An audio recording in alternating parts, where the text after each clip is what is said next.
Pledge. Way. I pledge allegiance to the flag of the United States of America and to the republic for which it stands, one nation, under God, indivisible, with liberty and justice for all. I figured the engineer who usually says that things were off-center would say something. Oh, yeah.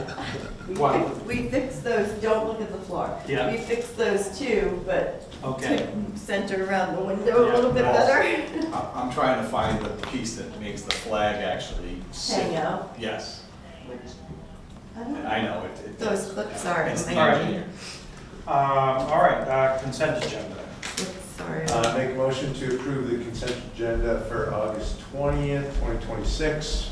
Accounts payable, corrected payment manifest dated August 20, 2026.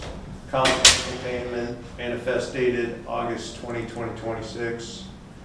Certificate of yield taxes and timber tax warrant for timber intent number 25-059-02-T for map lot number 102-018 and 102-050 in the amount of $1,199.05. Intent to cut 26-059-05-T for map lot number 114-059 and 114-059-001. Request for advance from the bond anticipation note for the Central Street and Forced Main project in the amount of $392,000. Okay, is there a second? Second by Selectman Milbrand. Any comments or questions or individual items? There was a thing in there that explained some of the items, Yeah. but I just wanted, in case you have questions. So. Yeah. Okay. Hearing none, all those in favor, please say aye. Aye. Aye. Those opposed, abstentions, that's 3-0.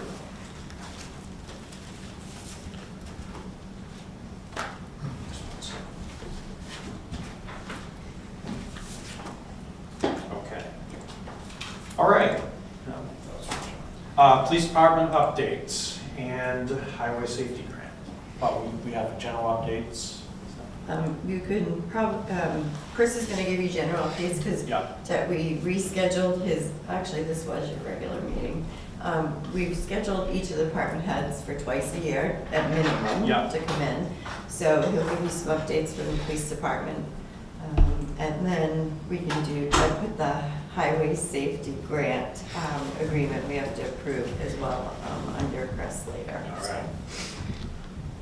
So we've had a busy summer, one of our busier summers that we've had in a while, dealing with the e-bikes, trying to get them under control with the juveniles and the bikes that are illegal from riding on the road, scooters, electric scooters that are riding on the road that aren't allowed to be, bike helmets too, which has become a major issue that everybody under 16 are really not wearing bike helmets in town. The beaches, knock on wood, have been pretty good this year. We haven't had much going on up there. Kids jumping off the bridge has taken place. Tried to have some conversations with some of them. This week it seems to be died down, according to today while we were there for the day. Yeah. We've had some conversations in Wellington, which next year we're hoping to have a meeting before the season with whoever's going to be the manager there. Yeah. I think it's a much needed meeting with them, which also probably means Fish and Game being involved, is the goal, to try and work on. Be great, Marine Patrol could be there as well. Yeah. Actually, the Marine Patrol guy he's actually been stopping in our PD and talking to us, so Yeah. I think we can probably work and get a meeting, kind of like what we did with the beach attendants this year, have a before the summer meeting with Yeah. everybody. One of the problems with Wellington is the manager, every year they go through it, they get a different manager, which makes it pretty difficult for us just being all on the same page. So we're hoping to fix that by having a meeting there. We've been having some pretty solid parking issues that hopefully will be addressed now. We've had some parking issues with some of our parking lots, which right now seems to be pretty good with some long-term parking that specifically the Central Street lot. The intentions of that originally wasn't really for somebody to park their vehicle there for 90 days. Right. So Christine and I have talked about the new parking ordinance, which isn't ready to be presented to you guys, but It's try on- and Sorry to interrupt you. It's on the draft to get to talk to you is on tonight's agenda. Just to talk to you first about to put some feelers out. Victor is going to be here too. Great. So it's perfect time to have Yep, a conversation, so. Perfect. one thing when you guys are looking at it that we kind of seen in the past, I don't know that I'm for parking permits or not. I don't really know. We've kind of done that in the past, which didn't really work out too well. I don't know if maybe now is a time to do it and maybe limit some lots to permits. I don't know. I can't give you a good answer on that. I think it helps us with some of the people that are leaving their car, just not even from Bristol, parks a car there and leaves it there for a while, which does take place. One thing that I recommend to Christina is maybe not every one of our lots downtown is opened up for overnight parking, to include it in the wintertime too. Those are, and those are in the ordinance to ask you those questions right. too, so you know, so. Because like what I've talked about with parking in the past, same thing with winter parking, and it's usually people who live downtown, they don't move their vehicle at 8 a.m., they wait for us to do something about it. And one of the big lots for plowing wise is that Central Street lot. And anybody that pulls in there pretty much messes up plowing for them after a storm. So I wouldn't be opposed of that not even being a lot, even in the wintertime, for overnight. Yeah. I agree with that too. Okay. Yeah, we're talking about the Central Street, Yeah. River Falls parking lot. Yep. Now that we have this lot here, the Summer Street. We can't get any one of the machines in there to open the lot up, and there are cars in there, and there are cars in there 24/7. There's a couple that are owned slots, right, or those are the ones right up against the building? Those are up against the building, There's one. behind that retaining wall where the control dam. Yep, yep. There is one area that the hydro is supposed to be allowed for parking. There's also, I don't know how the planning board, why the planning board did this, but they did tandem parking. And when they allowed the tandem parking, I don't know how there's any way that the hydro can park. Or how those vehicles get in there if the hydro's there. So I don't know if there's anything that can be changed on their site plan. I've talked to the building owner, the building manager, and they sent out notices to their staff too, I mean, their tenants, but. Yeah. That lot, and I think it's because it's kind of out of the way, has always been our biggest problem when it comes to winter stuff. Yeah. Because sometimes you'll have somebody from Concord leave their car for 3 or 4 days and you can't get in touch with them. And you can write them a ticket, but in the end, doesn't help with the plowing. it doesn't help with the plowing. Yeah. Then we lost the ability to use that as a snow dump because of Jeff's new building and that, so we can't move snow down there in bulk even, and now with the cars, when we do if we do stack in Central and Spring Street parking lot and we try and move it down there, we're gonna hit a car. It's just getting too dangerous. It's just too tight. Yeah. Do you want to jump ahead and talk about the parking, or do you want to finish updates? No, let's. Okay. I just want to make sure my Yeah. update was part of the parking. Yeah. So we did address some issues there. One of the other lots that is an issue that with the parking we'd like to address is the parking here in front of the bank seems to be an issue with long-term parking, which I don't think that the town probably really ever intended on somebody to leave their car all summer long there, which is, We're gonna try the same mechanism that we did with the other one that was on Spring Street with 2 different vehicles on 2 different locations. The attorney has given us that mechanism, so I'm just gonna take the letter I wrote for the other ones and we're gonna have it delivered. So, on parking, the only other thing that I kind of had that I've heard from people is some or all of the parking spots in the central square are having some sort of time limit on them, which we don't have parking enforcement that's gonna know exactly when 2 hours happens, but it gives the police department the ability that if somebody's left there all day long, we can address it, which I do think it is a needed thing. Something's gotta be done between, which I never understand anyone who would be an employee or own a shop there, parking there. Yeah.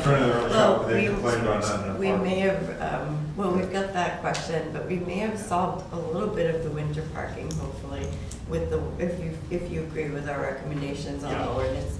But, so. Okay, Yeah, we're fully staffed still. good. So we just had a really good drug narcotic training that we hosted that was put on by the government. So it was a free training for us. And a gentleman came up from Texas to teach it, and it's training that we would have to send somebody out of state. Nice. So this is the same one. We had the same group do one a couple months ago that we hosted. We weren't supposed to host either one of these, but the place that they were supposed to host it backed out last minute over some insurance things.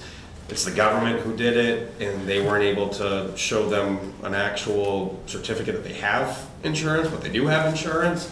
So it was a business. So they said, sorry, you're not coming. So we hosted it here at the PD. We're hosting a third one in the fall time. Nice. And they've essentially said it's a perfect location for them. They love it. So probably moving forward, we'll host 2 or 3 of them a year, different ones. This one, people from New York, Maine, all over the place came to it. I was just going to ask. Yeah, so Eli was in it, and officer from Alexandria was in it, and they said it was a phenomenal training. The next one is a wilderness tactical training, which will have a bunch of Franklin, Bristol, and Alexandria officers in that one. Cool. So we're gonna hopefully move forward with probably 2 or 3 a year, which they're high level. They're good trainings. Now, because you're hosting it, are there any perks? So it's technically free for everybody. So some of the trainings you host, you get free spots for it. This is free for everybody. Okay. That being said, there ends up being some extra perks that we get Sure. when you get 5 boxes of ammunition rounds shipped to you that nobody wants to ship back to Pennsylvania afterwards. Or, so it's been great.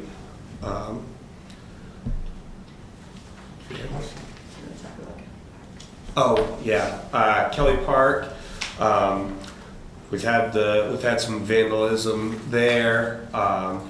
We've put extra patrols kind of throughout the nighttime, throughout the shifts. Doing double patrols in there.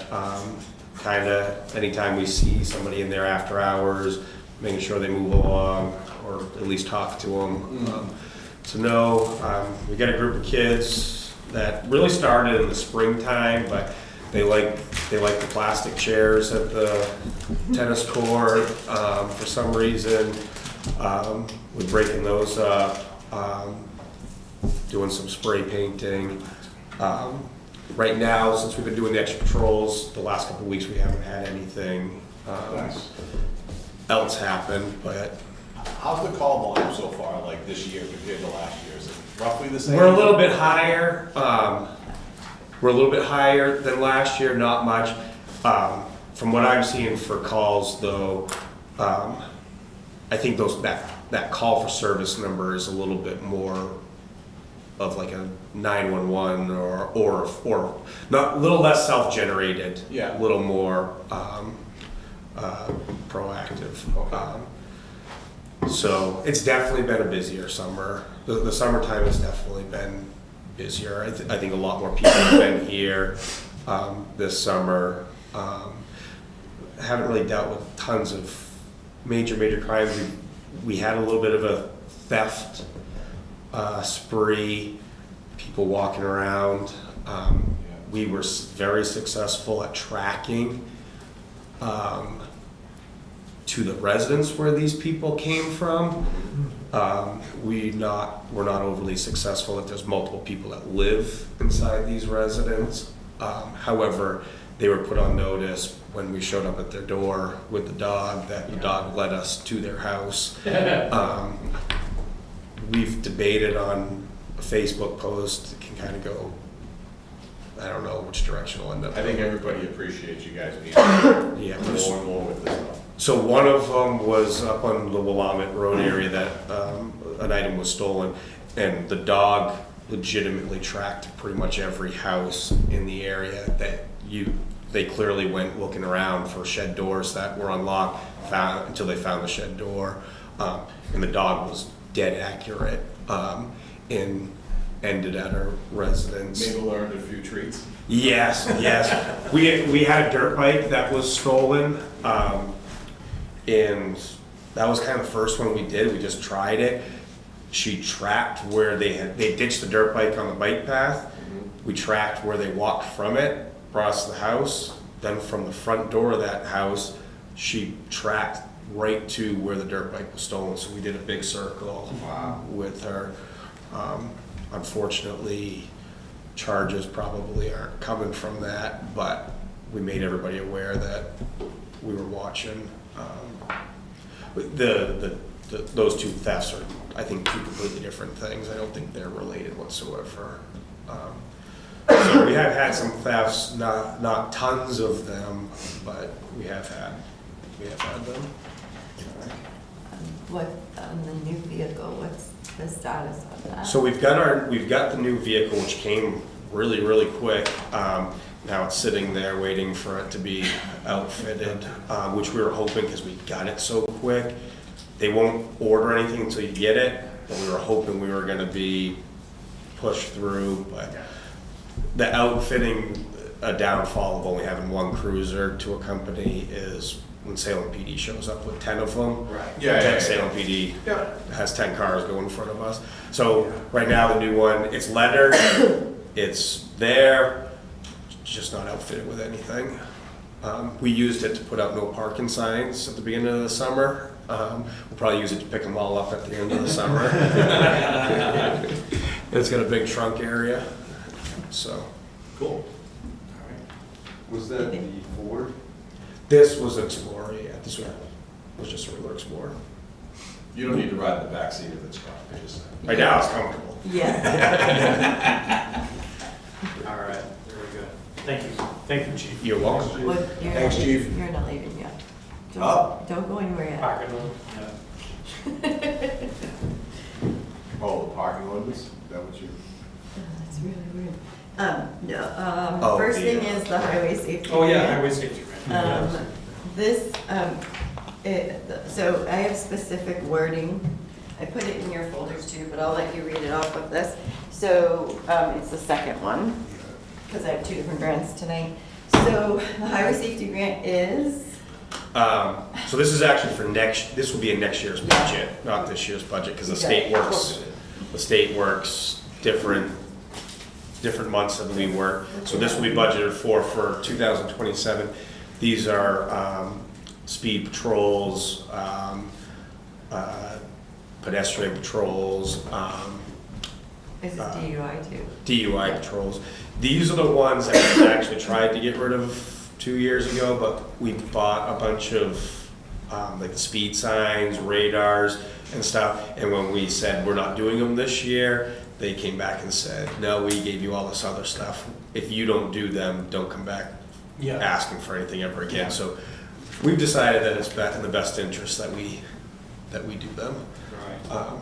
So we have to have them in usually the year before. So- Yeah. And they require specific wording. Yep. On the motion. And then I told you what you needed to sign.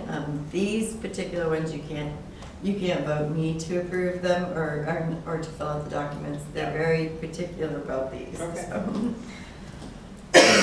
All right, I'll make a motion that the board approves the chair to execute documents for the grant agreement by majority vote, accepted the terms of the highway safety grant as presented in the amount of $6,900. I second. Okay, we have a motion and a second. Any questions or comments? Hearing none, all those in favor? Aye. Aye. Those opposed? That is 5-0. Or 4-0. Yeah. All right, I'll start working on it.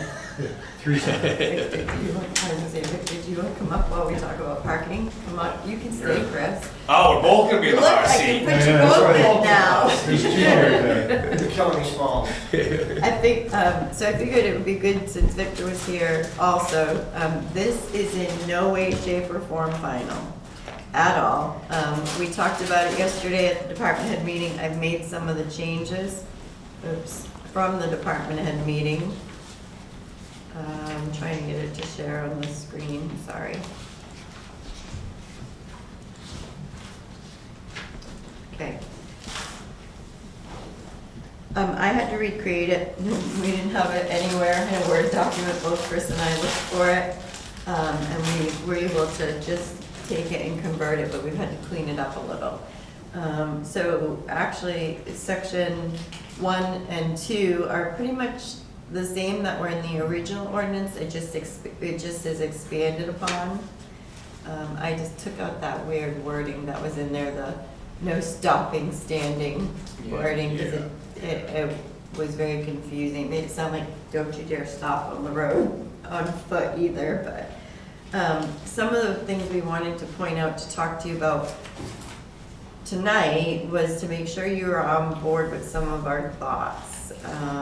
Let me get down. So even section 3, general provisions, is pretty much the same as what was there. Section 4, definitions. We added new definitions. The only definition that was here, I gotta fix my typos, was commercial motor vehicle. I don't know where, it's because I turned it into a PDF.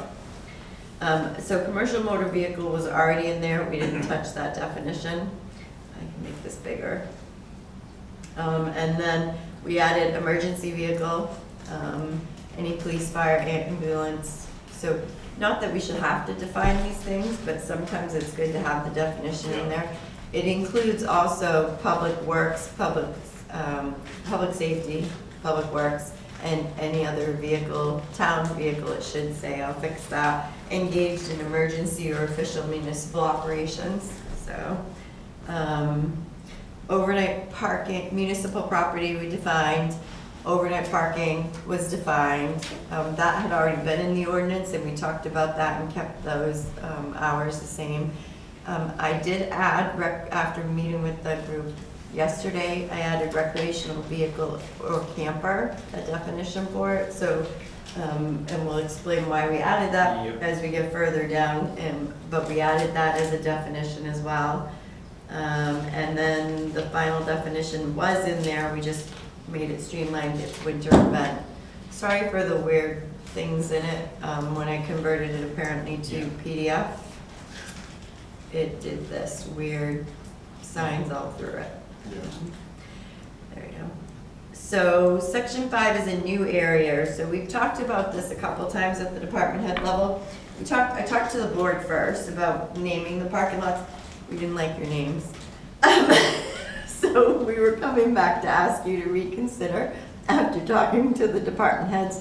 We also thought it would be good if we're gonna name particular parking areas or lots, we list them out, put them in the parking ordinance as well. So we've listed out all of the ones that we, right now, that we felt should be in there. We would, instead of calling the parsonage lot, we're recommending Summer Street Municipal Parking Lot.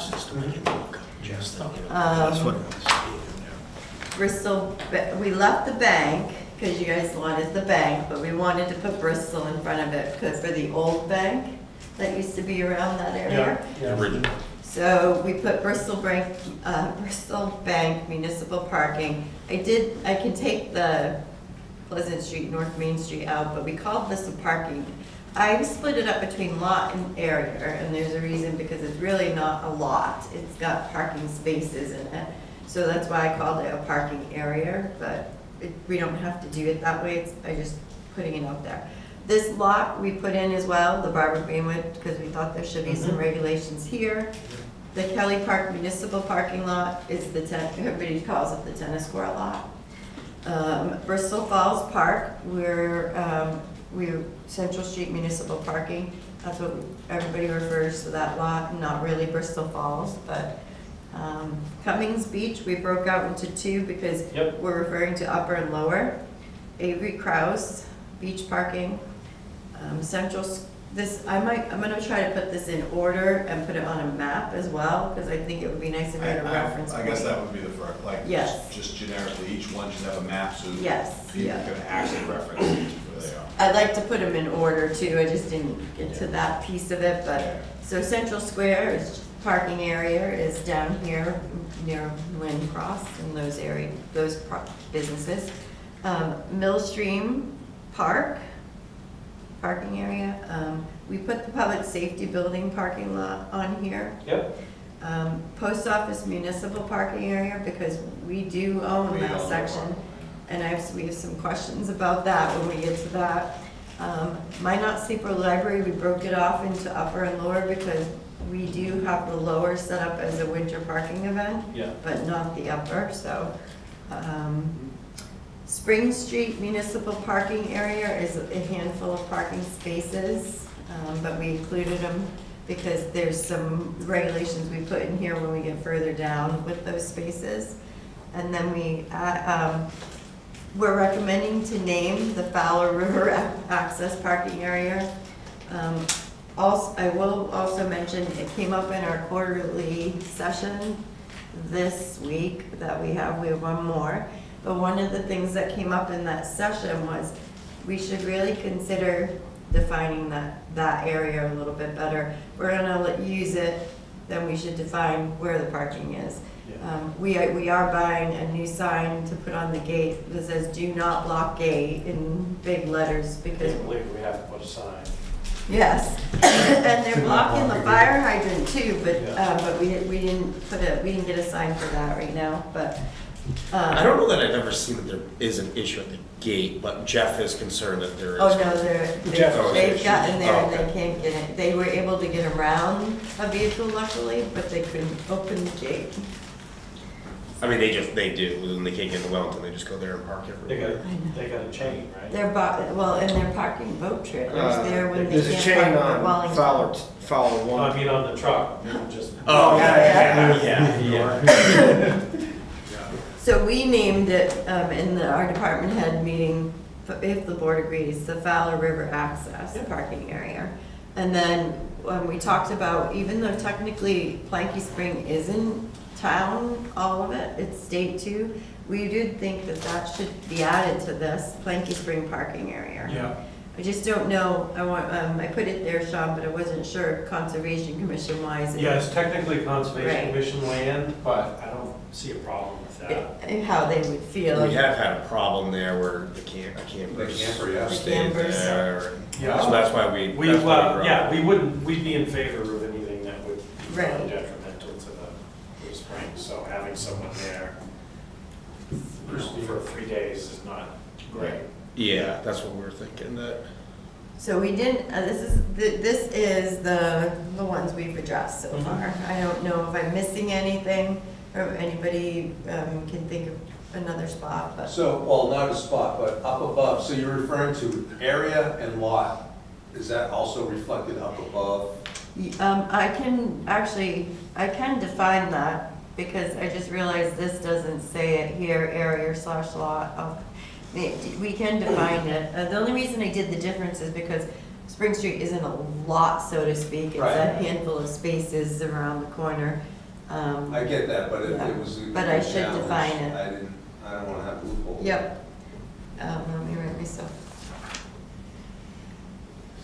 Anything else? About Eric, the Sonic lot that we sort of I work did. as an agreement. I should put this on, I because think there that isn't, would- we're still working on the MOU, I should have that back to you soon.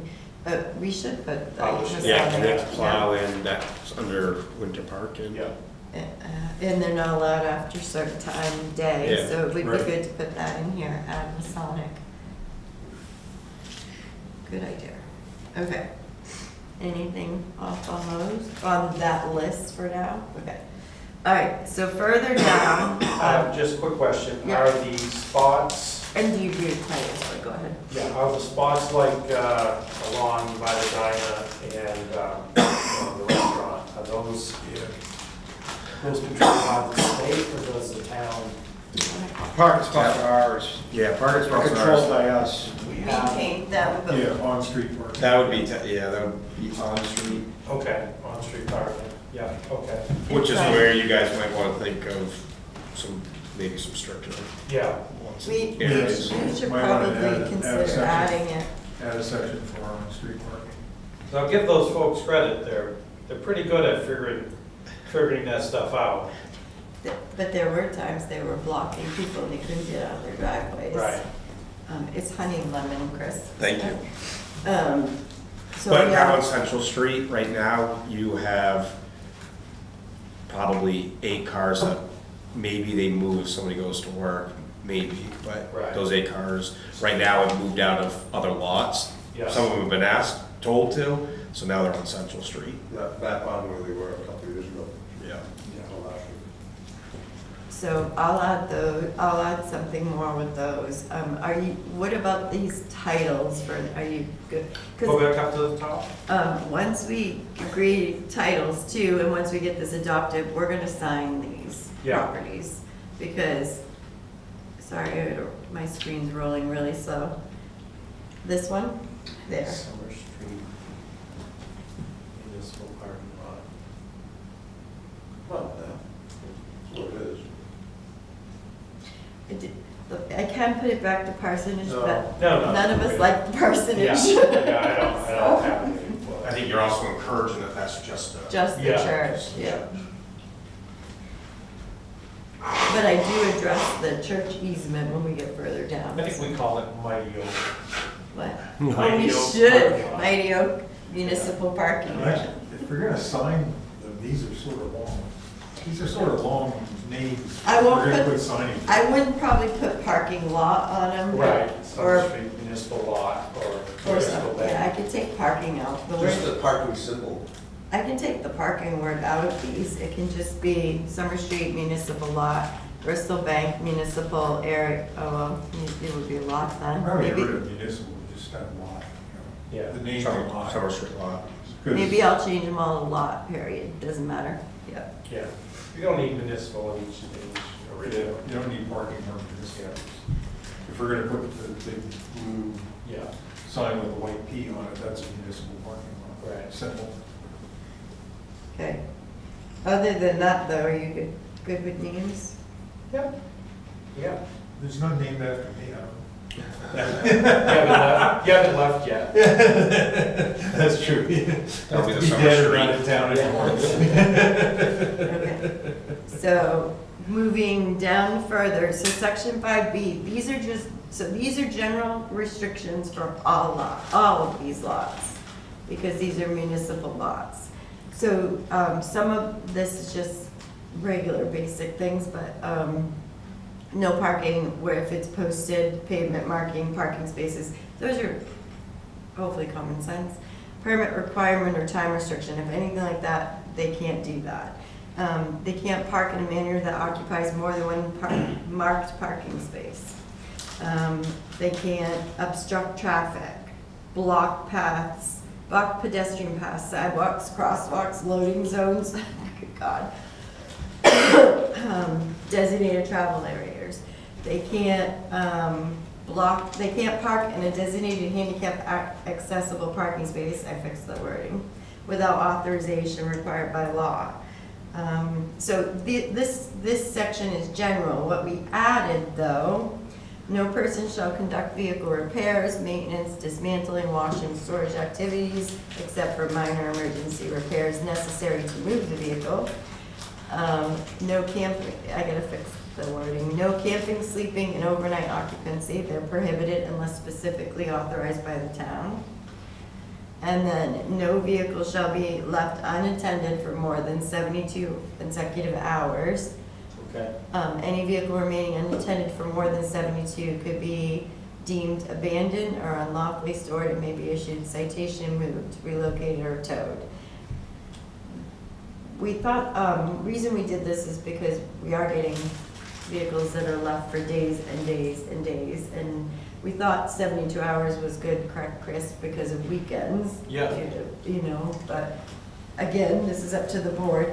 And commercial vehicles was already in there, that they can't park in town lots. Jeez, I'm gross. For any time? Or what about like? Actually, it's Deliveries addressed- are always allowed. There's Commercial an exemption vehicles for is deliveries addressed- when making deliveries. They I can said park it in no wrong. parking areas. It's in section 7, sorry, when we get to that. I So can sometimes there's a contractor, local contractor parks in the square, goes get a coffee. He's got It's a commercial okay. vehicle, you're not allowed to do that? No, I'm gonna take this sentence out, because section 7 addresses commercial vehicles. Okay. We'll get, so let me mark. Yeah, that, the sorry. intent was over, I think. Yeah. Right. It does also have a clause that says we may establish permit parking areas, seasonal parking restrictions, time-limited parking areas, resident, you know, I put this in so that we could establish these things if we were going to do this. One scenario with the commercial is parking which has happened, 4 or 5 work vehicles in one parking lot, taking up the whole entire Yeah. parking lot, just simply because you didn't want to park them on your own property. Yeah. Section 5C is specific lot regs. Okay. So Summer Street, the former parsonage, we put in pursuant to the terms of the recorded easement or other lawful agreement up to 12, because that's the agreement. Yeah. Parking spaces may be reserved for the use of the church on Sundays and during church services, functions, meetings, and other church-sponsored events. Such, we did feel they should be identified. Maybe we put them further in the law over. But such spaces shall be identified by signage approved by the town.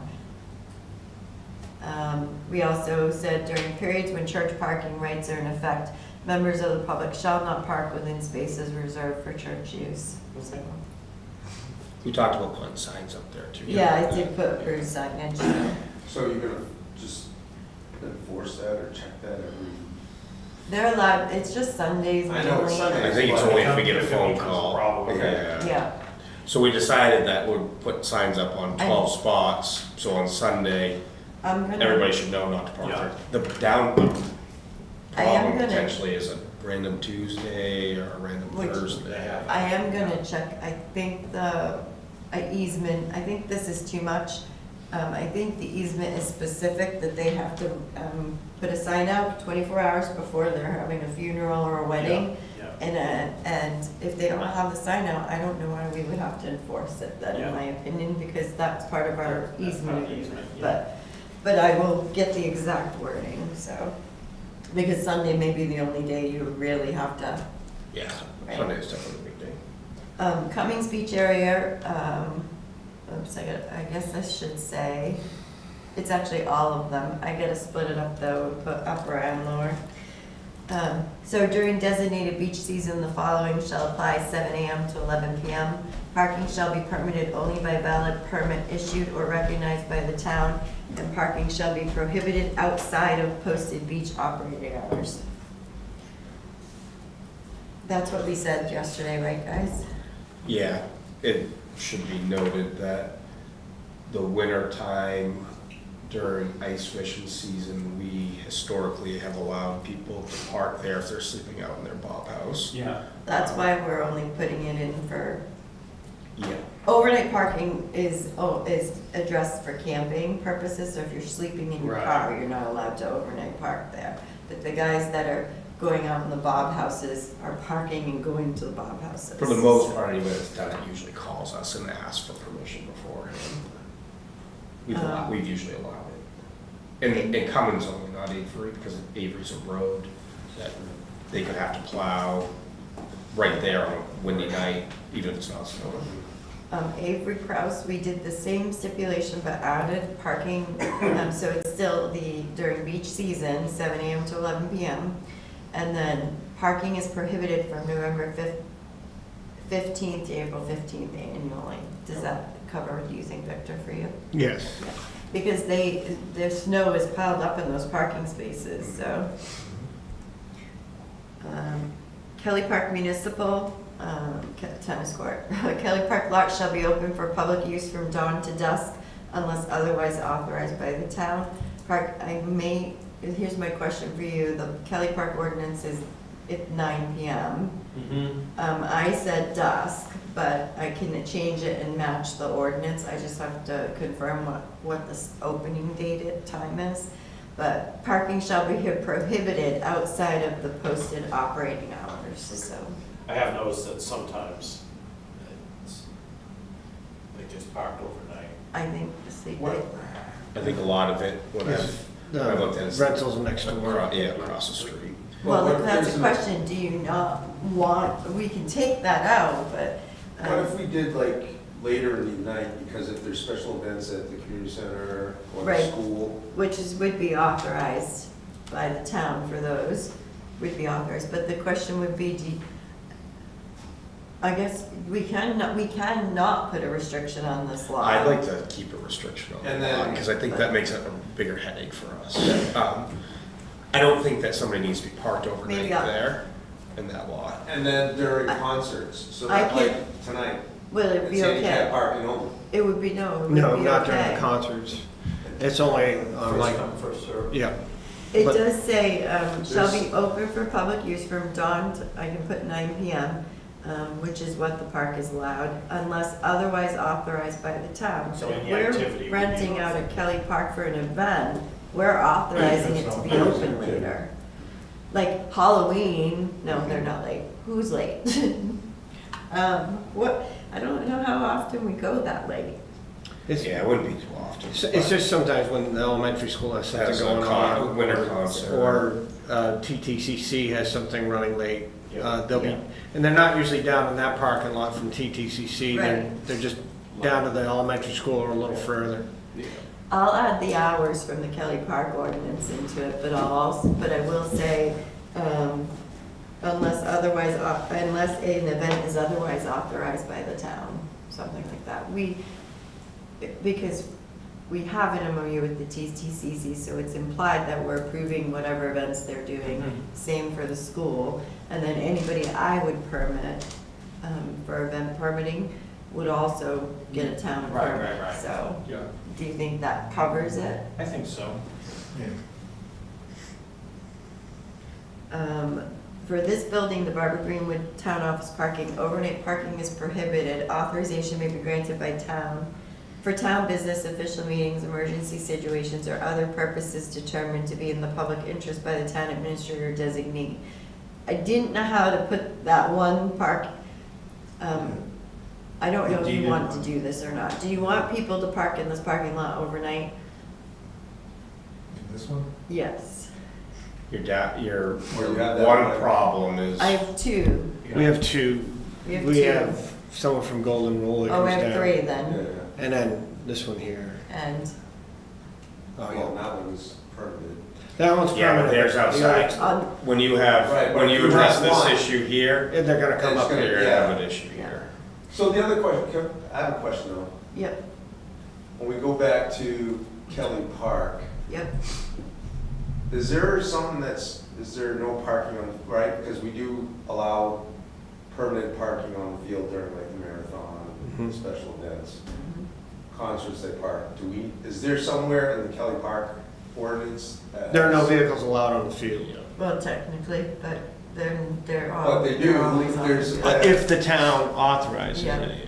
So for Okay. events, like All right, concerts, okay. we let them, I think we Yeah, let. same thing, like them if in the middle town. school does their graduation, that's pre-organized Okay, so between. it's covered somewhere. Yeah, it's Right. covered through Alright. coordination with either my department, Do you his want- department, or her. And I cringe every time. Well, I was gonna say, do you want me, if it's not in the Kelly Park ordinance, do we wanna say that, parking is Oh, I know, prohibited on I the know. field unless an approved town event? Yeah. Probably was like, Yeah, probably.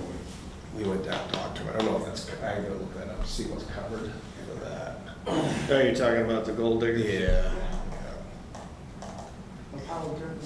Okay. Yeah. But on this lot, the only thing I was trying to figure out wording was, how do I cover, I think technically they're approved because, that Well, parking the one space. spot. It's an easement, Yeah. so, yeah, but other than that, are you good with that? Yes. Okay. Public safety, there was a lot more in here, and we talked about it, and I scaled it back out, but, so this is, I haven't run this yet by Chris and Ben.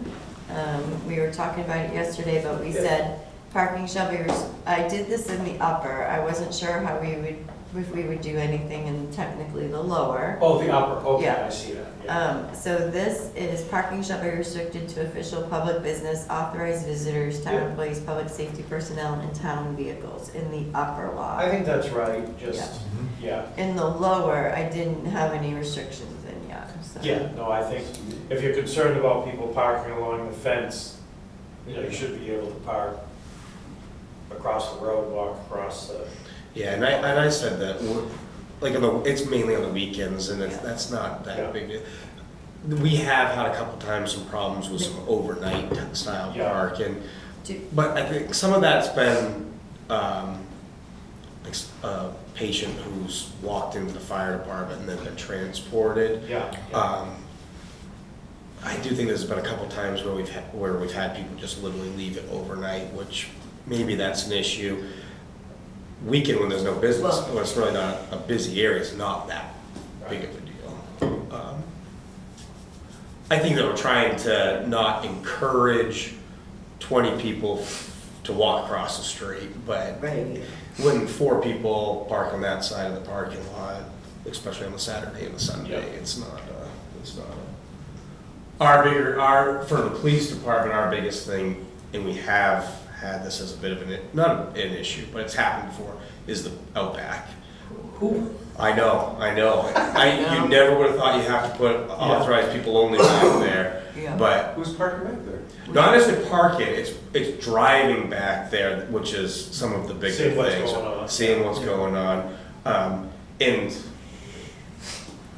one, it's a lot of personal vehicles, but two, especially right now, we've got a couple of things back there that you just don't want everybody hanging out back there. We should probably make sure we have all the proper signages on. So that, we've that restricted- talked about getting the, Restricted area, because Did we ever? Authorized we didn't add vehicles any? only. authorized vehicles only. Well, authorized personnel, that's what we, and. Because I've seen the videos Yeah. where they're like, oh, not a vehicle, it doesn't say. you Yeah, can't yeah. do So that. there's like 4 big spots that need to happen. The 2, I think, in the driveway going back, but all the way on the right-hand side of the fire side. Yeah. They're walking back there, and then actually that upper lot, the retaining walls here, Yeah. a sign up there to keep anybody from going. Not that we've had a problem with anybody, but that exact thing of, well, there's no sign here that says I can't go back here, and you don't want anybody up there. Scott has a question. So as far as lots, I was just thinking, do we want to include, or who's in charge of the sledding hill? Say what again? Sledding hill. We don't own that. That's We don't own That's the state. state, right? Yeah. Is it state or is it Eversource? State. It's Eversource, actually, you're right. No, the front end of that is state. Oh, right, yeah. Down where they park, it's Right. state. Yeah. The, And the top of Wellsfield the very is top of the state, hill too. is Eversource, yeah. Eversource. All right, so we don't have anything. Right. Okay. And. And technically, the parking at the top Wellsfield of is state Wellsfield is also. not ours. Yeah, Yeah. Okay. Although we have insurance at some times. Yes. Around the corner, yeah. We post So- that for state. We didn't, post office municipal parking, I don't know if the board wants to address specific regulations there. What we talked about yesterday was that we plow it, we maintain it, but we hire a subcontractor to plow it, because it's just too hard for Victor's crew Yeah. to get in there. Yeah, we may go into the loader in the middle of the night when it gets big. That's about it, and then we'll apply salt if it ices up. But other than that, we don't maintain that lot. I have a subcontractor do it, so. But what Victor and, I think Chris also said was that their employees are parking there for weeks on end and not moving vehicles. Yeah. There's 7 parking spots here, one hand. I have seen some long-term parking. And it's their employees. And Yeah. a lot of what they're doing is, Oh. those are their contract vehicles that sub out, Yeah. and they trade one vehicle for another.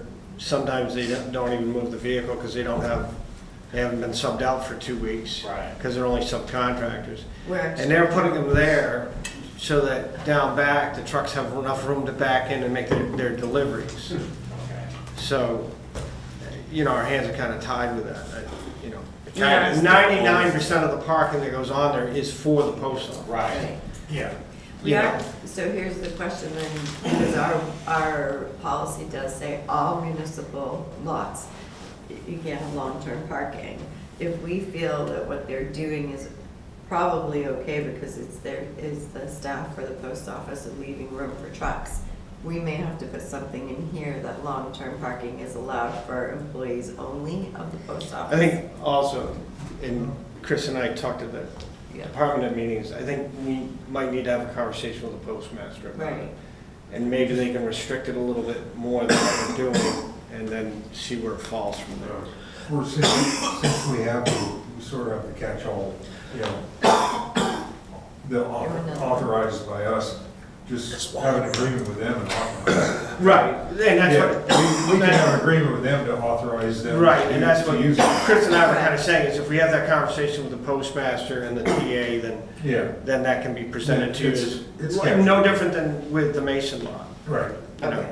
Yeah, it's captured there, I think. One thing I will say with that is it's the same thing as like downtown for them is people do complain that this parking is awful in there and you're taking up your Yeah. 5 best parking spots with your own, I mean, it's Yeah. our lot, but still, Oops. that's the only. When that, and again, that complaint comes to me, and my issue is go talk to the The postmaster. accident, we don't do really, Yeah, I just say talk to the postmaster, because he's the one saying you can park there.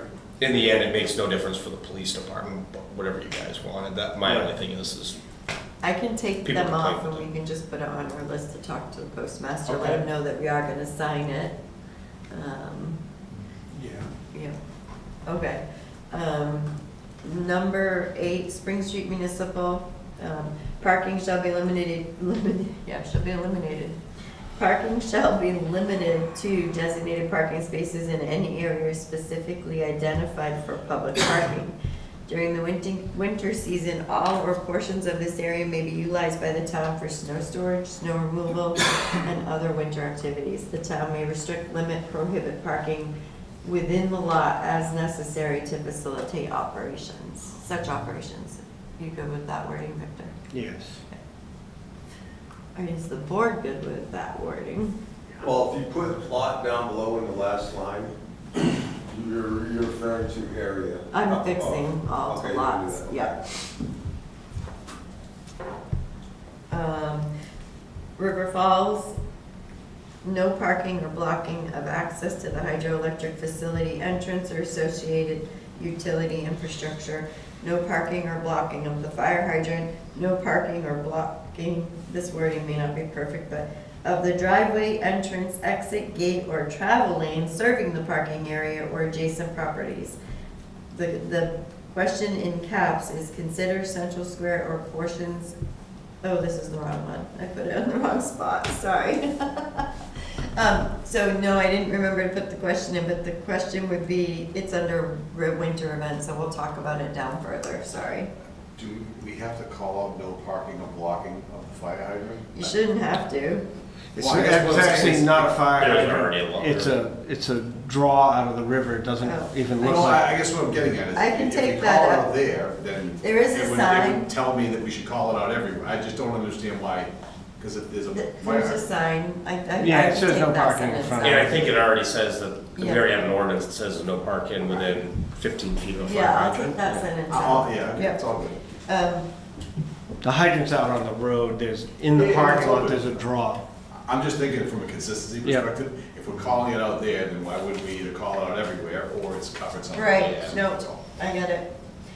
So I'll add the Masonic in here with their special rules. Special.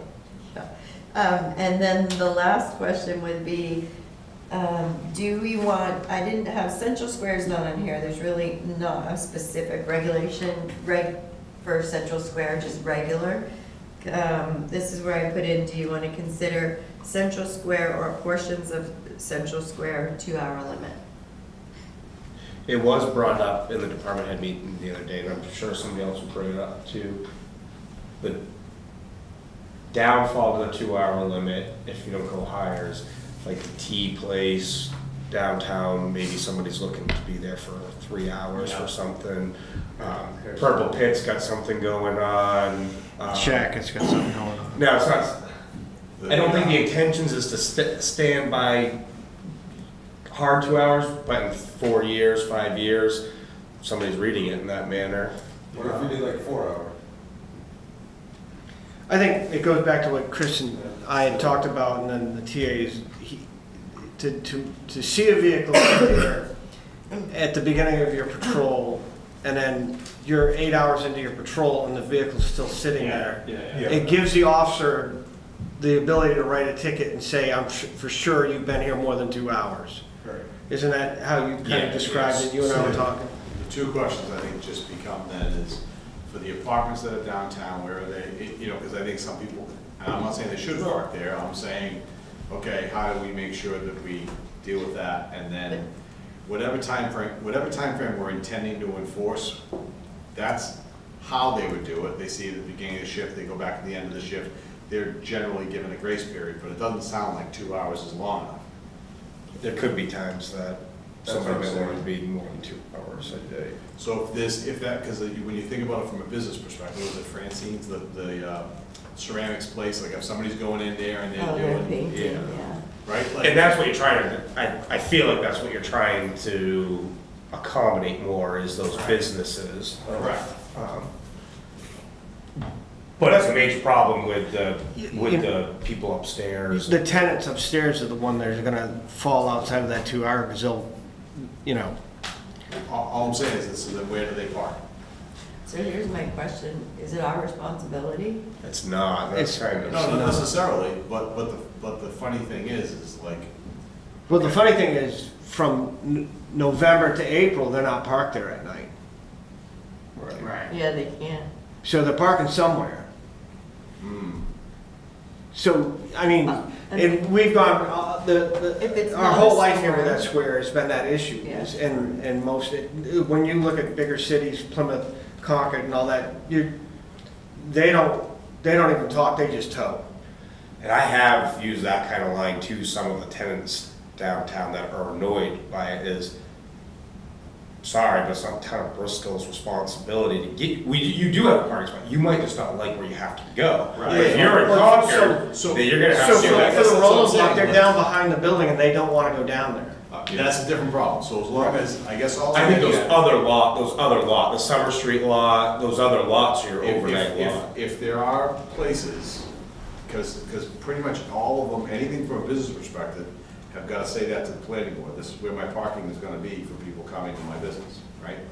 In their So site they're plans. allowed to count it towards their site plans, but there's no assigned parking to them, so if the parking. That's lot where, is full- that's where possibly the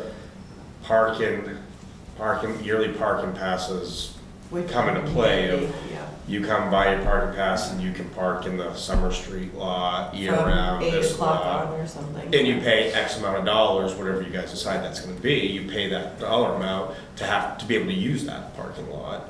I think right now, all I'm saying is based on what I know about the square, the 2 hours seems too tight for the types of businesses that are down there. Yeah. Because if somebody's going in and sitting at John's, Right. for a Right. beer, Yeah. you know, he wants them to be down there for a while. Yep. You know. Chris, do you mind, would you be able to reach out? I'm thinking Plymouth obviously does it. Can you reach out to Plymouth and? Yeah, see Plymouth is very strict. They're Parking passes though. They're 2 hours, they got parking passes for some lots, but for wintertime parking there, you're literally figure Yes, wow. something else out on your own. And they have all that, but they do have more space because they have all that permit parking down back. No, that's all 2 hour parking now. They changed it to 2 hour. Down by the court is 2 hour Yeah. parking. It's either metered or 2 hour parking. Because I got a But that ticket being once. said, you are affecting businesses by people going to Biederman's, and if you're gonna be hold a strict 2 hours, I was ticketed because I had a long dentist appointment. yeah, I came out, had a ticket, had to go. they've got 2 or 3, they got 2 or 3 parking enforcement, that is all they're Yeah. doing as Yeah. well. Yeah. Well, the legend retired. Yeah. Allegedly. Yeah. So, we'll look into that a little bit more and come back.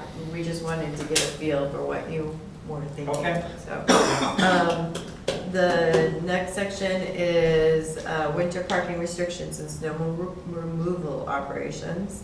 So, winter parking, November 15th to April 15th, it just says no public street, public right-of-way, or municipal parking, fixed area versus lot, between the hours of 12 midnight and 6 a.m., unless specifically authorized by the ordinance, signage, or written approval from the town. The next part is the designated winter event areas. These were already in the ordinance except for the one we added, which is Summer Street, the Bristol Bank lot, Minot Sleeper Library lower lot. And the question we brought up, or Chris brought up and Victor earlier, was do we want Central Street to be winter parking? I only go, my opinion is more on the highway departments, is us trying to help them out to do what the intention is.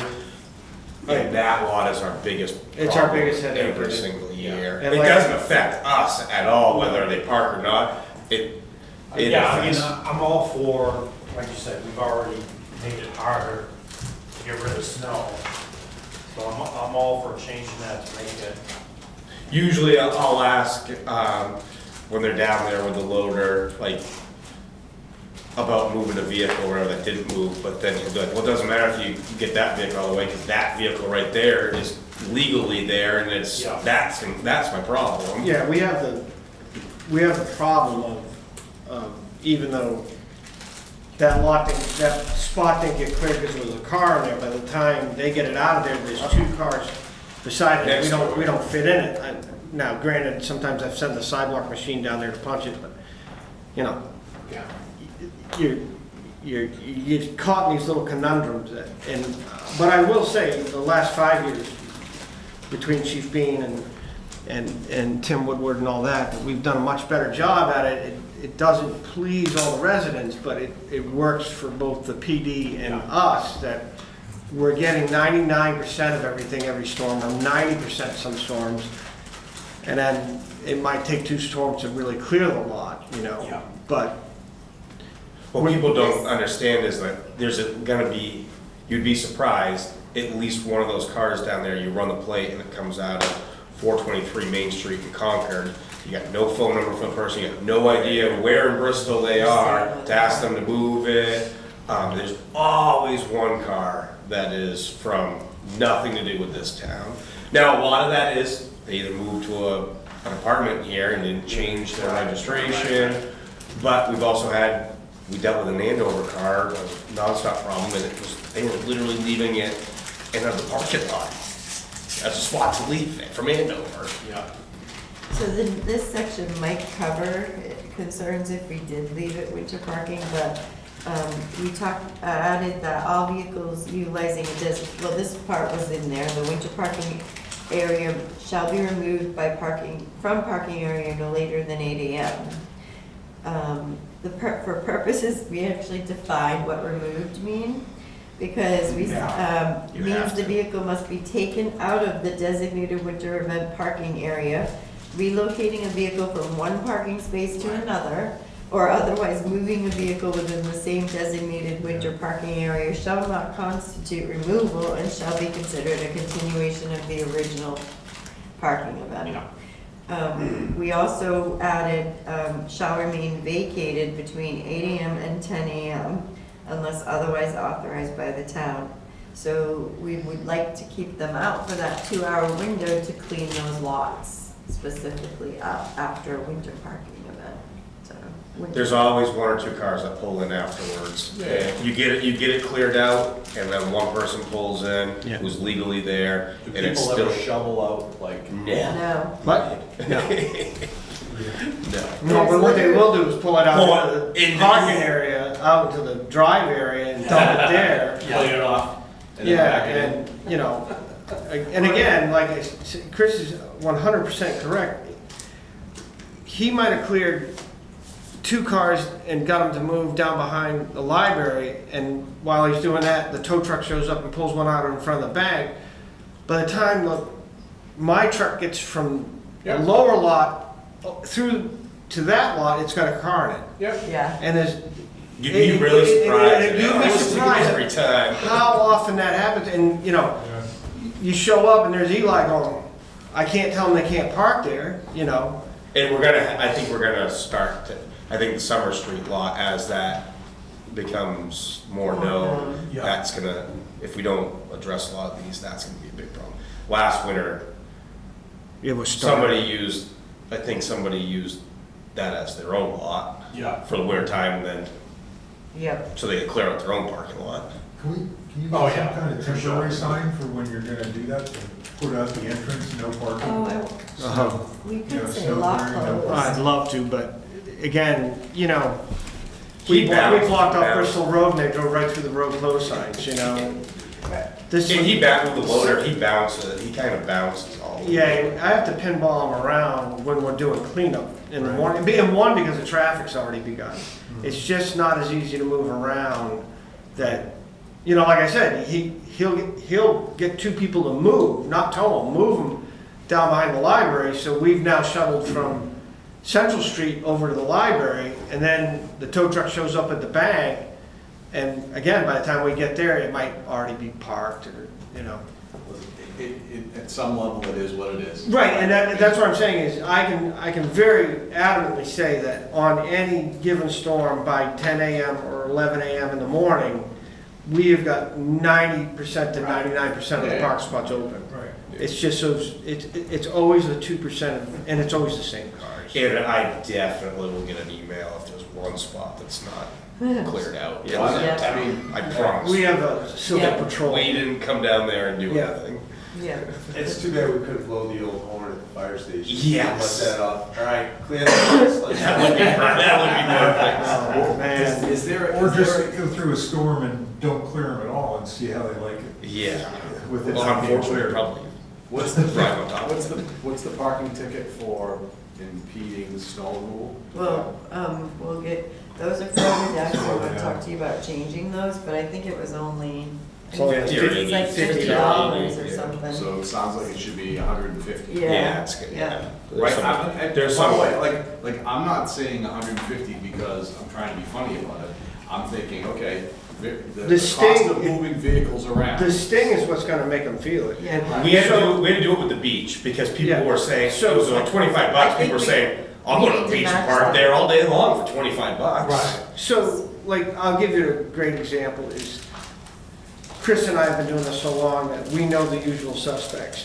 And so come November, his officers do is a great job. They'll put a warning on, hey, you know, there was a light event, we didn't really have, but, you know, you could have been towed, you could have been ticketed, or you could have been towed. Next time, you'll be ticketed or towed. Yeah, perfect. But we've got people that we've known for 13 years, i.e. Central Street. They don't even warn them anymore. They're like, you know better. I mean, we've been dealing with you for Yeah. 5 years, Yeah. you know? Yeah. It is literally the same, a lot of them are the same people. I know, Yeah, I know. So if you could leave the river, you could leave Central Street on the list, and, because we've got this other teeth now, or you could take it off. I don't have a horse in that race, but my only concern would be, is there enough parking in those other winter event parking lots? Because you've got Bristol Bank is only, what, 5 spaces? Yeah, that's full. That's full of. Might not, we do have more in Summer Street, but not when One you're parking lot. filling it up with another. If you're dumping the other lot. Right. And then. They don't even like walking up the hill and imagine they gotta walk across the And square. Even the library isn't that many spaces, really. Now, the because we library's don't- usually pretty filled. Right. So that's my only concern about taking away that spot. That's, but I would support whatever. So, you can think about that if you want. I don't think you have need to make a that decision tonight on it, but I will say this. I mean, I'm for whatever makes your guys' job easier. Central And I Street's don't the one want that's to- gotta be done. Central Street's the one that I would say remove it from the winter parking because we can't maneuver in there on any given day anyway because of the cars. And it's 99% of people who live in downtown who Yeah. And the other thing is that's the only one that's really got a slope to it where Yeah. if it ices, Right. I won't even put him in there because he's gonna slide down Yeah, there. yeah, yeah, yeah. You know, I'll creep through it, throw some salt out and then tell him, the salt's been down for an hour, go ahead and try it, you know. Yeah, But it's just a dangerous lot. okay. Section 7 is overnight parking commercial vehicles, except as otherwise authorized by the town, no commercial vehicle. So this was already in the ordinance, so I didn't change that part, but no commercial motor vehicle shall be parked, stored, or left standing on any public street, public right of way between these hours. The restrictions, so there is some exceptions. Commercial vehicles engaged in construction, utility, emergency repairs, municipal service, or deliveries authorized by the town, municipal, state, federal government vehicles engaged in official business, emergency vehicles as defined in this, that actually repeats it, so I'm gonna fix that, there's a duplicate, sorry. And then commercial vehicles parked on private property with permission of property owner. The exceptions weren't in there before. Pretty much it was, you can't park, period, between 12 midnight and 6 a.m. in the regular ordinance. It's not old yet, so in the ordinance. So I don't know what your thoughts are, so. The next piece, I thought so, the next piece does talk about we can give Oh, temporary yeah. exceptions to certain things. Okay. Oh, yeah, good. construction, Good. yeah, Yeah, so, yeah, yeah. yeah. Yeah, I mean, we had a guy living in the apartment in the Mason lot, driving a wrecker and parking it in the upper parking lot to the Yeah. library, and That was the start of the commercial. no one could get in there, even with a Yugo. And then he moved it onto the Pleasant Street. Yeah, on the Pleasant And then- Street, and it just cost me. That's what started the commercial talk. Yeah, that is what started it, because he was moving from one place to another. Yeah. He backed in at the Bristol Bank parking lot, and the ramp was out over the sidewalk. Oh, jeez, smack your head. Yeah. You know. And commercial definition is pretty specific. I didn't realize it was specific I didn't touch that, but it does say, any registered motor vehicle or trailer having a gross vehicle weight rating of 10,000 pounds or more, excluding recreational vehicles used solely for personal, non-commercial. So should we change that? That's specific to what was already in the ordinance. I'll show you, it's up here. It's under definitions. We based it on gross vehicle weight of 10,000 pounds. Is that too much? So since we've compared to Plymouth a few times, what does theirs say? We can check. I don't know, they're commercial and I don't remember. I'm I just- don't know that you wanna do just the 10,000 pounds because then you're getting rid of that Right. 15 business vehicles that are being left in the lot just to leave them in the lot and not have to Well, deal the with one them on from their out own. of town that filled Central Street with 3 commercial vehicles. Yeah, right now, Central Street, they've just moved to Central Street right now. Yeah, that was rough. They're not a lot, but they're on the, Are they nothing to do with us. And they don't live in town, Not anymore. so we just don't, we can check what Plymouth says. I'm just saying, like, Yeah, you it know, as makes we're looking at sense. it, Yeah. That's what we have in that address. The concern at the time was that tow truck and other Yeah. bigger vehicles, because you couldn't get through. But the question would be, Yeah, I can look at. we should probably look into whether we should add additional things, not necessarily on every street, but definitely in some of our lots. Yeah. Okay, skipping sections 8 through 11, because this came up with way too much on enforcement, so Chris and I are gonna work on it. Sorry, I'm getting there. I think we may almost be, oh, no, I do wanna, so we're going to section 11, schedule of penalties. So these penalties are in the current ordinance. There's a couple I've added and a couple that AI recommended we increase, and then these guys agreed. But I also think we need to consider increasing, because this ordinance that was adopted that's in place right now, has been in place since 2017 with no change. Yeah, So. this goes to just the fee structures, yeah. Yeah, so at minimum, there's a couple that we need to match up to changes we've already made, but parking on a sidewalk, these are all $50 all the way down I said double. handicap. till you get to overnight parking of a commercial motor vehicle. Those are, so all the ones here, whoops, so you see sidewalk, crosswalk, obstructing a driveway, 30 feet of a stop sign, parking within the intersection, or within 30 feet of an intersecting road, parking facing oncoming traffic, parking in a posted no parking zone. So that one at minimum might be one. Those are all, and then overnight parking, that's in violation of this ordinance is 50. Those are all 50 from there up. Is there any of those before we get into the other ones?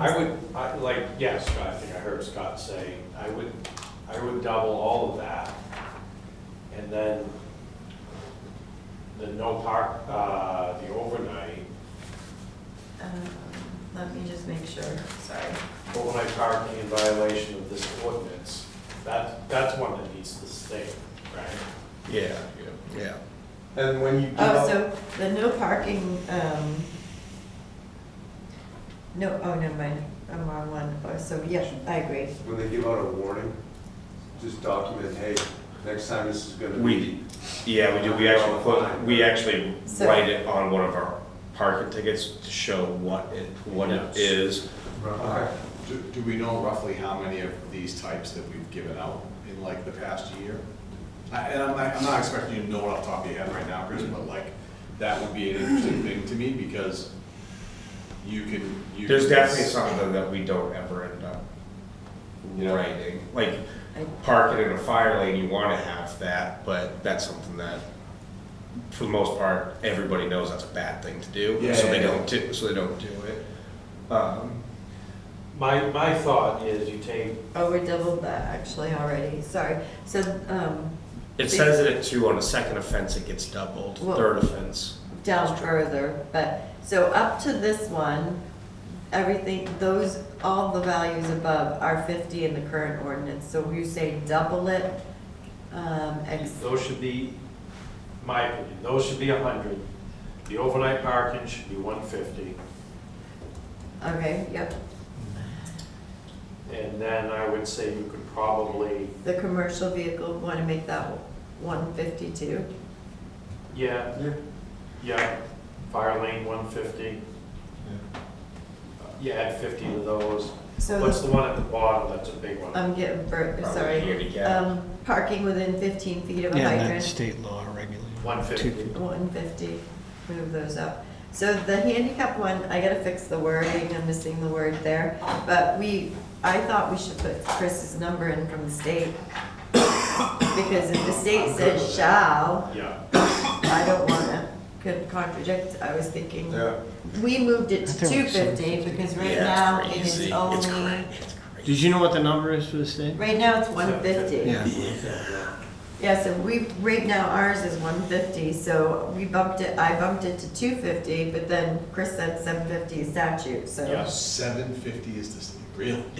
Yeah, we didn't know it until, Holy we cow. read it a couple, last Oh, yeah, month. you missed that, yeah, yeah. It states that you shall write a ticket for it. Wow. Yeah. Yeah. Yeah.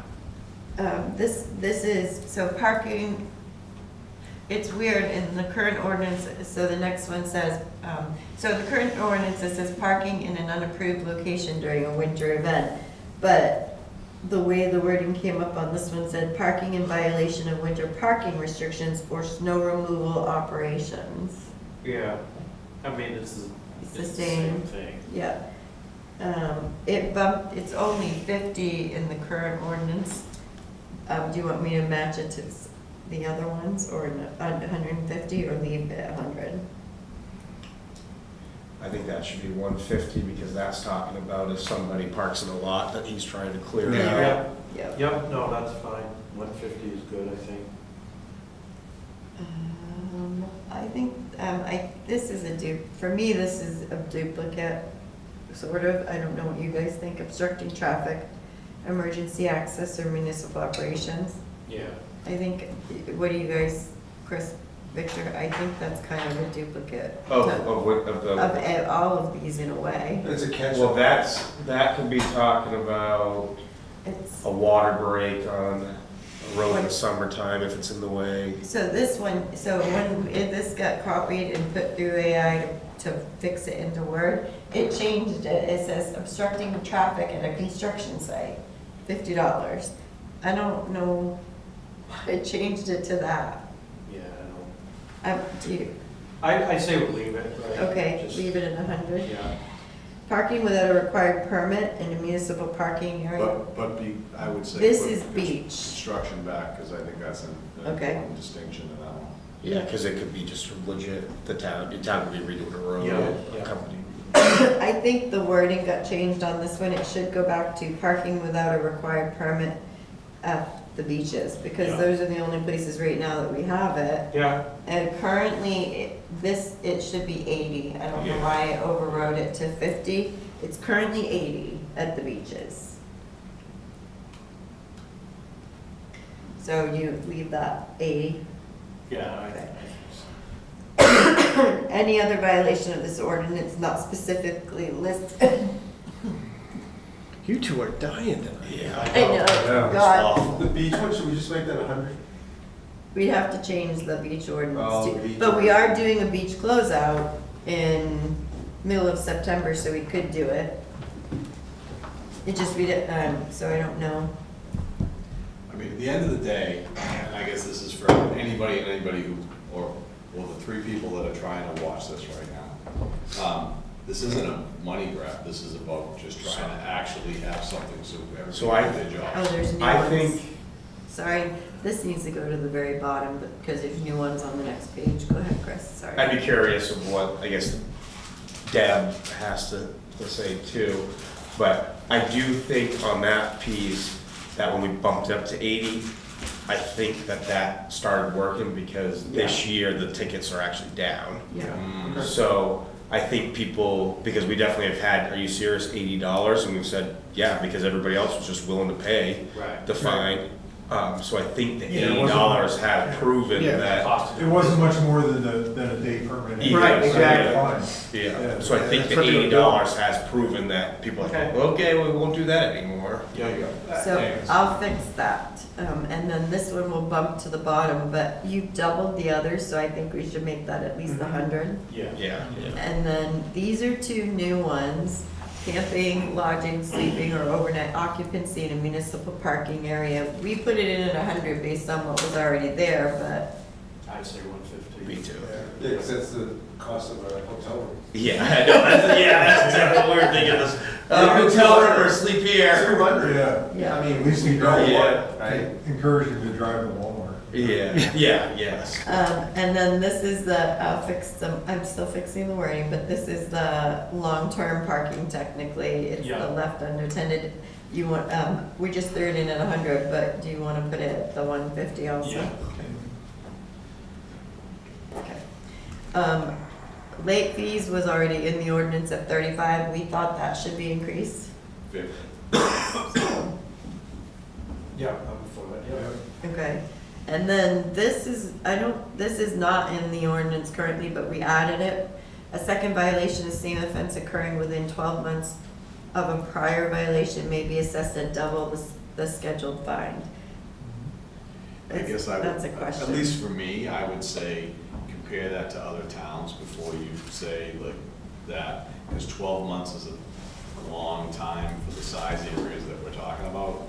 Yeah. I'm not, especially when you think about some of it's timing, We have you know, if we start repeat doing offenders 2 hours. now every year. What's that? We have repeat offenders now Yeah. every year. Okay. Same. I can tell you that there's 4 people that would be nice for. But that being said, Yeah. like what Victor said, they've now gotten some tow bills from it Yeah. because it Yeah. does state that we can tow and And they're paying for that. we give the ticket and then, I mean, there's one that doesn't pay the ticket, so they don't Yeah. get a ticket anymore, so they get a tow bill. And that's the next one says, a third or subsequent violation of the same offense Yeah. occurring within 12 months may be assessed triple the scheduled fine or may result in the towing or other enforcement, so. What? So it says may, which I I think know, I that's a like that. question. Because I think on your point, You can give it it does a- give us the ability to say, Yeah. hey, this, We whatever, could do but it gives this, us the right. ability of this person Yeah. every year If gets it's it. really flagrant. Yeah. Yeah, Yeah. I'm on board with It's that. every time it snows. Yeah. Um, We are usually very good with trying to work with everyone. I can validate that statement, that Yeah.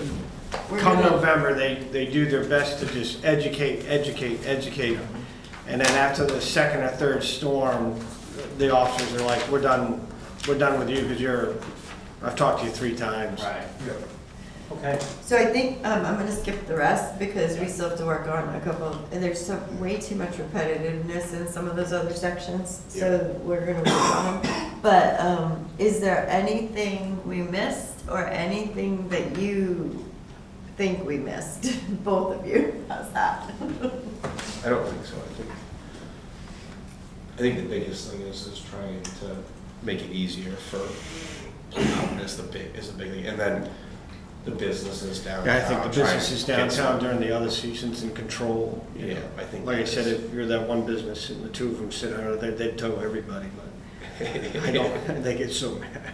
We will do research. Yeah, there is a thing about parking on sidewalks. That's covered.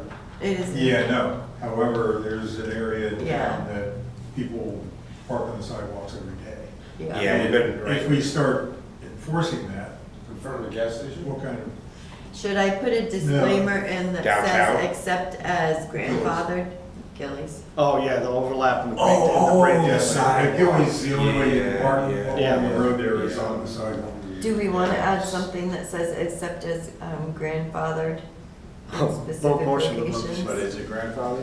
It's gotta be at this We've point, allowed it all those years. technically. Hold on, I'm Here's the not question. saying we are, but I'm is not it- saying we should start enforcing, I'm saying if we're gonna enforce it in other areas and not But- that area, how do you? I don't think we call it out as grandfather, we say from No, this it's not address to grandfather. this address on Lake Street. There's, We can't though, because Lake Street is a state road, so eventually if they decide to do something with the sidewalks, they can't park there anymore. Yeah. They put a curb in. Yep. I will So the say that question would be- technically, Go a ahead. technical, there's no parking there. Right. yeah, I mean, there's really no parking there. The no parking signs are not in that section for the reason being, but the state law But when the road- states no yeah. no parking Yeah, I mean, on like- that whole road. Right, you see, it's marked all on the other side of the road, but And- same thing when you look at West Shore Road, it says from the beginning down to Frosty's Corner For 2 miles. for 2 miles, and people park there and there's no enforcement of it So because what does their site, what does Gildy's site plan say? They probably don't have one, that's how long they've been Yeah, they've been there. there. The only before, problem so- is that we're parking, people are parking across the street, which is sending, Well, it used to he's be- really upset about. Yeah. Yeah, so. I I mean, would say, parking's I an won't issue. say it didn't used to be used to be able to do that, you park towards the front of the lot and no Yeah, one really and it cared. wasn't so But now they're using that on the Yeah. weekends, so, for sales and other things, so yeah, no, I get that. You know, yeah, that's a tough one. That's tough. Probably That's keeping dogs lie. That's what we've kind of always, and that has been brought up before though, of Yeah. why is. But the state may force their hand, and, you know, then they're gonna have to look at, Well, none of do we these tear the areas. other, tear the other building down and, you know, make parking? make it work. Yeah. Okay, so let me play contrarian for a second. I know that's shocking, Sean. Have there been any safety issues about how people pull in and out of the way that they park today? That then exposes us because we have an ordinance that says we have to do that, and we're saying we're gonna leave sleeping dogs alone. Well, it's a state road. I'm I good, don't- I'm just, who owns the sidewalk? The state owns the The sidewalk, state we're owns the required to maintain sidewalk, it. but we Yeah. mean, I'm we have just, to plow right, we it. mean, so. Okay. The sidewalk, for the most part, when people are parked there, people go to the right, They more get to the around. left. They can Right. get around to the right. It doesn't put people walking out on the road, they still can walk through. It is a Okay, tough all right, all location. good, I'm just, right, That, Yeah. it is a good, Well, if somebody buys, Not a game to bring up. if somebody buys the Chinese restaurant, that's in the past, oh, the question has also a been huge brought up problem. of why is there no parking in front of here when there's Yeah. parking? Yeah, right, Well, you can. And also they Absolutely. were parking on the side of the road and we had to put up no Well- parking well, signs. Blocking driveways. No, Yes. the bailout on that, Mark and I have always used as a crosswalk right there, almost directly into it, and we need the 15 feet right and left of that. Yeah, yeah. So- They do have a lot. And that's, And it's an and that's their intersection. lot across the street for their business to park at. And the state allowed the crosswalk for that reason. Yeah. So And we've it's an always used that intersection. one when people have taken it to our office of 15 feet from the crosswalk, that's why there's no parking. okay, there you go, sorry. So we have a little research to do, to finish this up and bring it back to you again for a review, but if you think of something else, because I know this is a lot and. No, it is, but good work here, and this is, I think it's gonna help. I do think we definitely had to define more, and we definitely had to put some more teeth in it, because it's been miserable the last few months, so. And it's only getting worse, so. Yeah, so, okay. I think Chris is off the hook by. All right, Smalls, we'll see you later. Bye, Chris, have a good night. See you, chief, thank you. See you guys, thank you. There isn't anything in your folders for your next item, because Victor was very efficient and did folders for each of you that are on your desk. I want to start by saying thank you to Victor and the department and Morrison Construction for being able to mobilize quickly on the culvert repair on Bristol Hill Road. Oh, yeah. That's true. I know it was a huge headache, but job well done, and it looks great. They did a great job. Thank you. The crew did a lot of it. I did a lot of pumping of that field out, so, for 4 days, so that the crew could stay working around town, so. But the contractor worked really well with us, and it worked out very, very well. I think Jeff was able to keep fishing in Alaska. Except for one night, Except for the night that I called him. at 3 in the I morning. could have sworn the email said he was back that day. I swear to God, it said And he he was back. answered. Hold on, well, he answered your phone. That's so Yeah. funny. Victor tells me, and I'm like, you know he's in Alaska, right? He told me How that. many hours back is it? 5. 5. He said, well, the sun wasn't really setting anyway, so. I said, oh, okay. It was funny. All right, so we're talking about So- the backhoe purchase. We can start with that if you'd like. Victor's also, so we. All right, yeah, no, if you've got an update, let's do that. Um, Yeah, I had it all written, but I Yep. forgot it. Oh, so. But I can still update it. I read it several times today, but. So Victor was scheduled for a different date, but because we were having him come in to talk to you, in fact, Yep, we yep. rescheduled him to, we had him moved to tonight to Oh, do thank his you for the late update, night. so. So since May, when I talked to you before about it, we've done a lot. We Of course, we were just getting into painting. All the painting was done this year. They did a phenomenal job at it. We went right from into that to turning over all the dirt roads on the west side of town. Hemp Hill, Hemlock, Roby, Newchester Mountain, ditch cleared that and multiple other roads. Did some small minor repairs to some of the roads, North Main Street, Overlook, things like that. Then the Bristol Hill problem kind of raised its head, but before that, we went to a failed culvert on Batten Road. That was scheduled to be replaced this year, but the spring thaw took it early. We got that repaired, and at the same time, we jumped right over while we're kind of in that mode, and we repaired the bike path down by Riverdale Road. We made some improvements to drainage down there while we were down there, and we've gotten all those areas paved, plus some water breaks that Jeff had from previous years. We removed some of the old cold patch and put some final pave on it. So we've been extremely busy. The Bristol Hill problem raised its head with a 78-year-old culvert that just decided it was going to let go. I think we handled that very, very well. We monitored it for a month while we were trying to get the bids out. It turned into an emergency. With the very little rain that we're getting, the field just kept building up to the point where it overtook the road, and there was nothing we could do. We were going to lose the road more so up by where Jeff's pump station is where we were going to lose it, and we had to do something. Contractor did exactly what we needed him to do, and we're in and out of there in basically a half a day on the day of the repair. He did some work the week prior to prep us for it. He went right by everything that the engineering firm recommended to us and the DES permit allowed. So I'm very pleased with that. Do you want to tell them he came in under? He came in way under than the proposed bids that were coming in were sitting about double of what we were billed. So a lot of that is because we took a lot of the work and supplied 90% of the material, which helped us knock that bill down. So you were there, you saw the crew was just right there ready to go, and his crew did a very good job. I can honestly say it worked very, very well, and I appreciate everybody who was out of state at the time. I hate bothering you guys, but what a great crew as the administrative end between the town administrator and the board. We all came together and we were able to get everything done.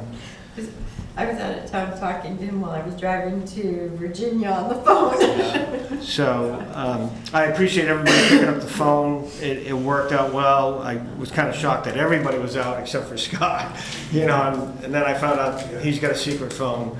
So that's all going to work out. So then the crew's not slowed down. We turned right around, and while that project was going on, I was able to split them, and we started fixing the drainage on Danforth Brook Road, getting ready for the road to be reclaimed and paved this year. We finished that up, and we were also able to turn over Jeffers Road, Schaefer Road, Barron Road, and add material where needed on those roads. So we're not caught up yet. I feel like I'm behind the 8 ball because we've been down again this year. We lost Dylan. We haven't been able to replace that. And then rotating them in and out of their vacations is really shorthanding us, but somehow we're getting it done. The crew, I can't say enough good about them. They always seem to come through in the clutch, and they plow through all the problems between downed equipment and that. On a good note, another good note is the vac truck is back up to 100%. John deserves all the credit on the repair. He saved us thousands of dollars by in-house doing this repair. And had we farmed it out, we probably wouldn't get the machine back until next year anyway. So we're back up and running. I can't say enough good about what's going on with taking care of the green spaces, the parks, the beaches, and all that. Kelly Park has never looked greener, even though we're combating the drought the way it is. They've got the water cannon going anytime we can get it going. The embankment this year is looking good. for some other years, I've worked with the community center about, when we've got to get water on it. We can't work around it's all worked out with the community center in full support of what we're doing. They moved day camp around a little bit for me so that we could get water on that embankment. The embankment actually looks pretty good. We do have a plan. We're having trouble down behind the softball field. Nothing we could do at this point, but we are going to coordinate the whole thing off in a week or two after day camp ends, and soccer will begin, but they don't usually use the embankment for soccer. But we're going to fence the whole thing off with some orange construction fence and reseed it and put some water on it, trying to get some seed to take. But the softball, while it was going on, they were on that embankment, they just dug it up again, and nothing happened. But good note, with all the work that we did do last year on it, it seemed to help the drainage this spring out there. We did discover the French drain behind the stop, and we think we might have got it working again.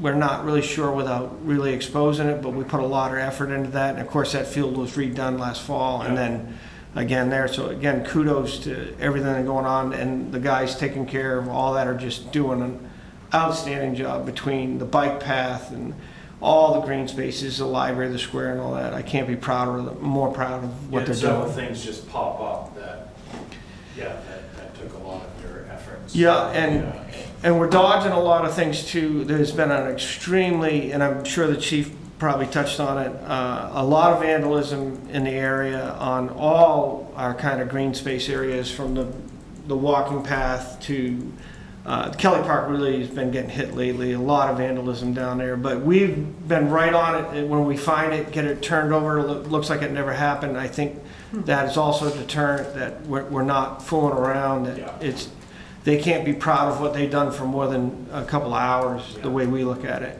So again, the kudos go to the crew. They've been just doing an outstanding job. So, and that's pretty much my update.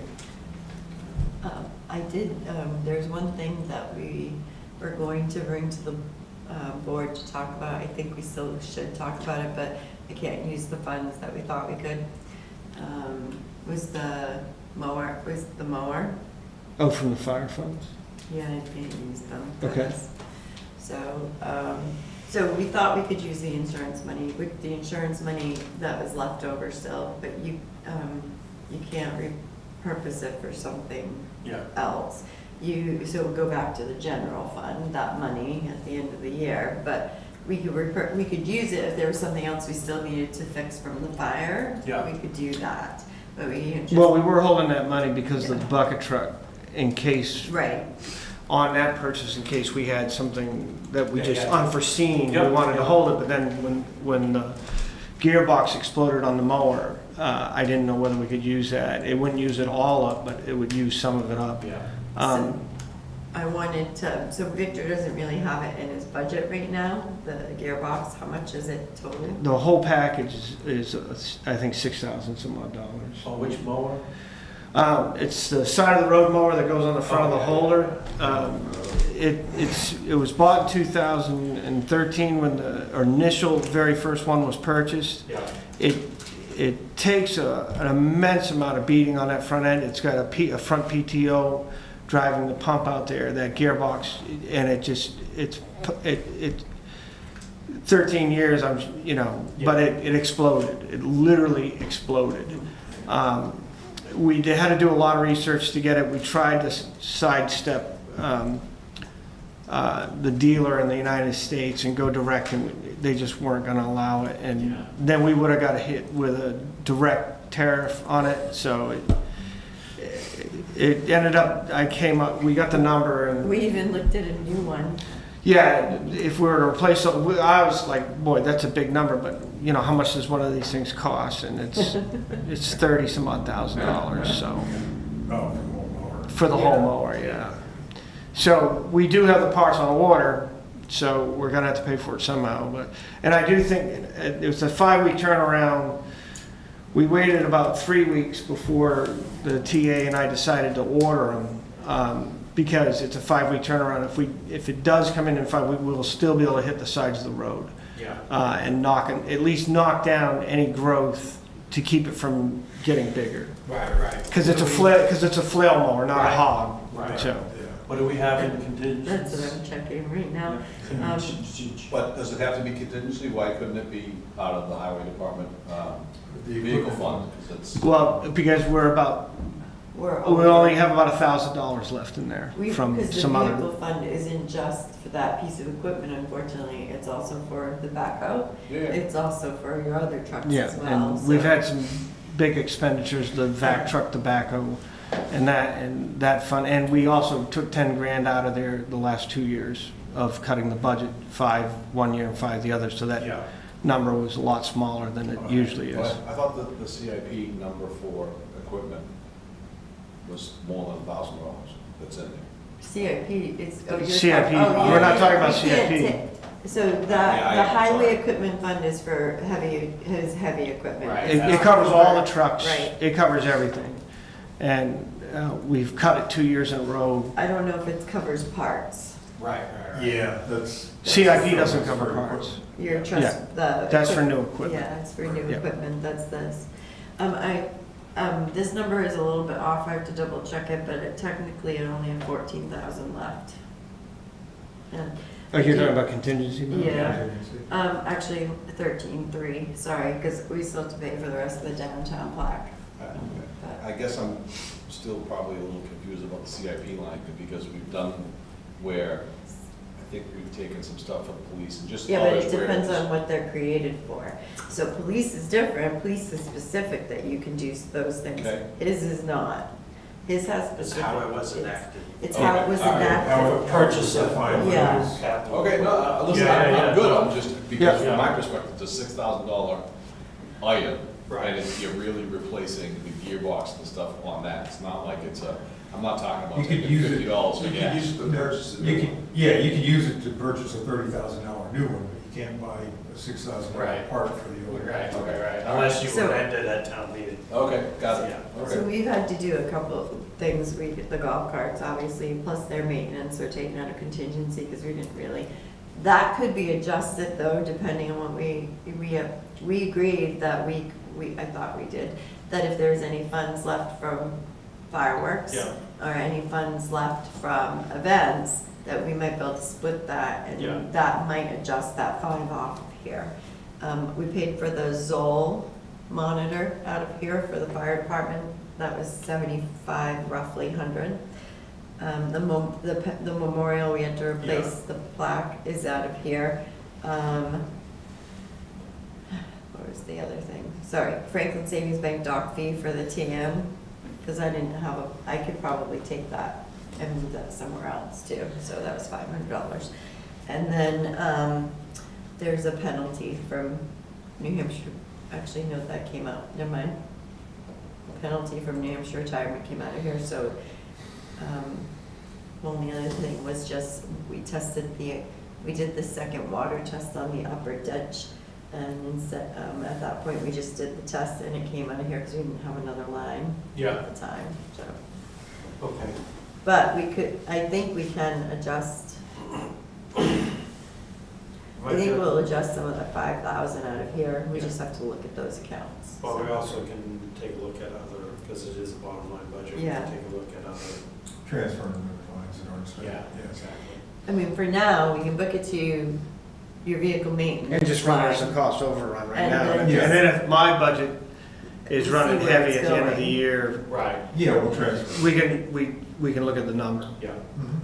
So, either way, we can pay the bill, it's just yeah. how the line. Well, we need it, so. Right, so- We're gonna, yeah. So I That's- wasn't, when the town administrator made that decision with me on that or authorized it, I still said, if I set like 10 grand heavy at the end of the year last year, so if we put the negative in there, let's just see where we're gonna Yeah, ride. right, yeah. And not worry about it until we get close to end of budget season. Okay, let's talk about, Oh, and one of the things in the update was winter sand's already up. yeah, saw that, great job. Yeah, And Yeah. he's almost out over there, so I'm glad I did it when I did it. Oh, yeah, Yeah, good, that's good. yeah. You got And we- almost all of it undercover. and we No, the right actually, vendor. don't be deceived by that. What we did was, what happened last year, in the last 3 years, is Jeff has had breaks late in the season, and we've robbed from the front of the pile to cover the pipes. So what we Yeah. did was we took 6 loads at the end and put it in front that's not salt. Okay, just saying. Yeah. And then at the last minute, if Jeff doesn't have a break or anything like that, we'll just salt it and push it up in. Yeah, great. Good planning. So in front of you, you've got 3 bids, Case, Milton, Cat, and John Deere. Kind of hands down, I'll tell you, John Deere's the way to go, price-wise, and that we don't have to do any modifications whatsoever, and all our equipment exists to it. And price-wise, it's sitting very, very well. The municipal rate that they gave us at $141.50, $450. So if we're to decide to go for a new machine, I would like to go down that road. In the back, it shows you, he does do a breakdown that if you don't pay the full price, that we could spend it out over a several-year plan. I believe this one shows it. Yeah. Yeah. So, that would be the first conversation. Based on some questions, the last time when we talked about it, there was, the question is whether we turn it in or do we not turn it in. I had a conversation with the TA today. I would still like to see if we could keep the old one for at least 3 years, maybe 4, based on some questions that John had at the last meeting. I did collect some data on that. So in the year 2024, we put 4 major repairs into the machine, costing about $12,000 some odd dollars over that year. 2025, we only did 1. This does not count any service or broken hoses or anything like that. I'm talking anything that was well above. 2025, we put $1,600 into it of a major repair, and 2026, we put almost $10,000 into it over the course of the whole year with 4 major repairs. When you look at that, I also broke down, because he had a question about usage, I did an average based on the hours logged into the maintenance logs for the year of 2024. Do you have it anywhere? It's not in there. That's not in there. This is Yeah. my worksheet that I made myself so that I could, The quotes are in I there. got that, Okay. yeah, I'm good. yeah. I like to try to, Oh, I'm sorry. This was kind of all put together Scribbles, yeah. a month ago in July, and then the whole Bristol Hill thing.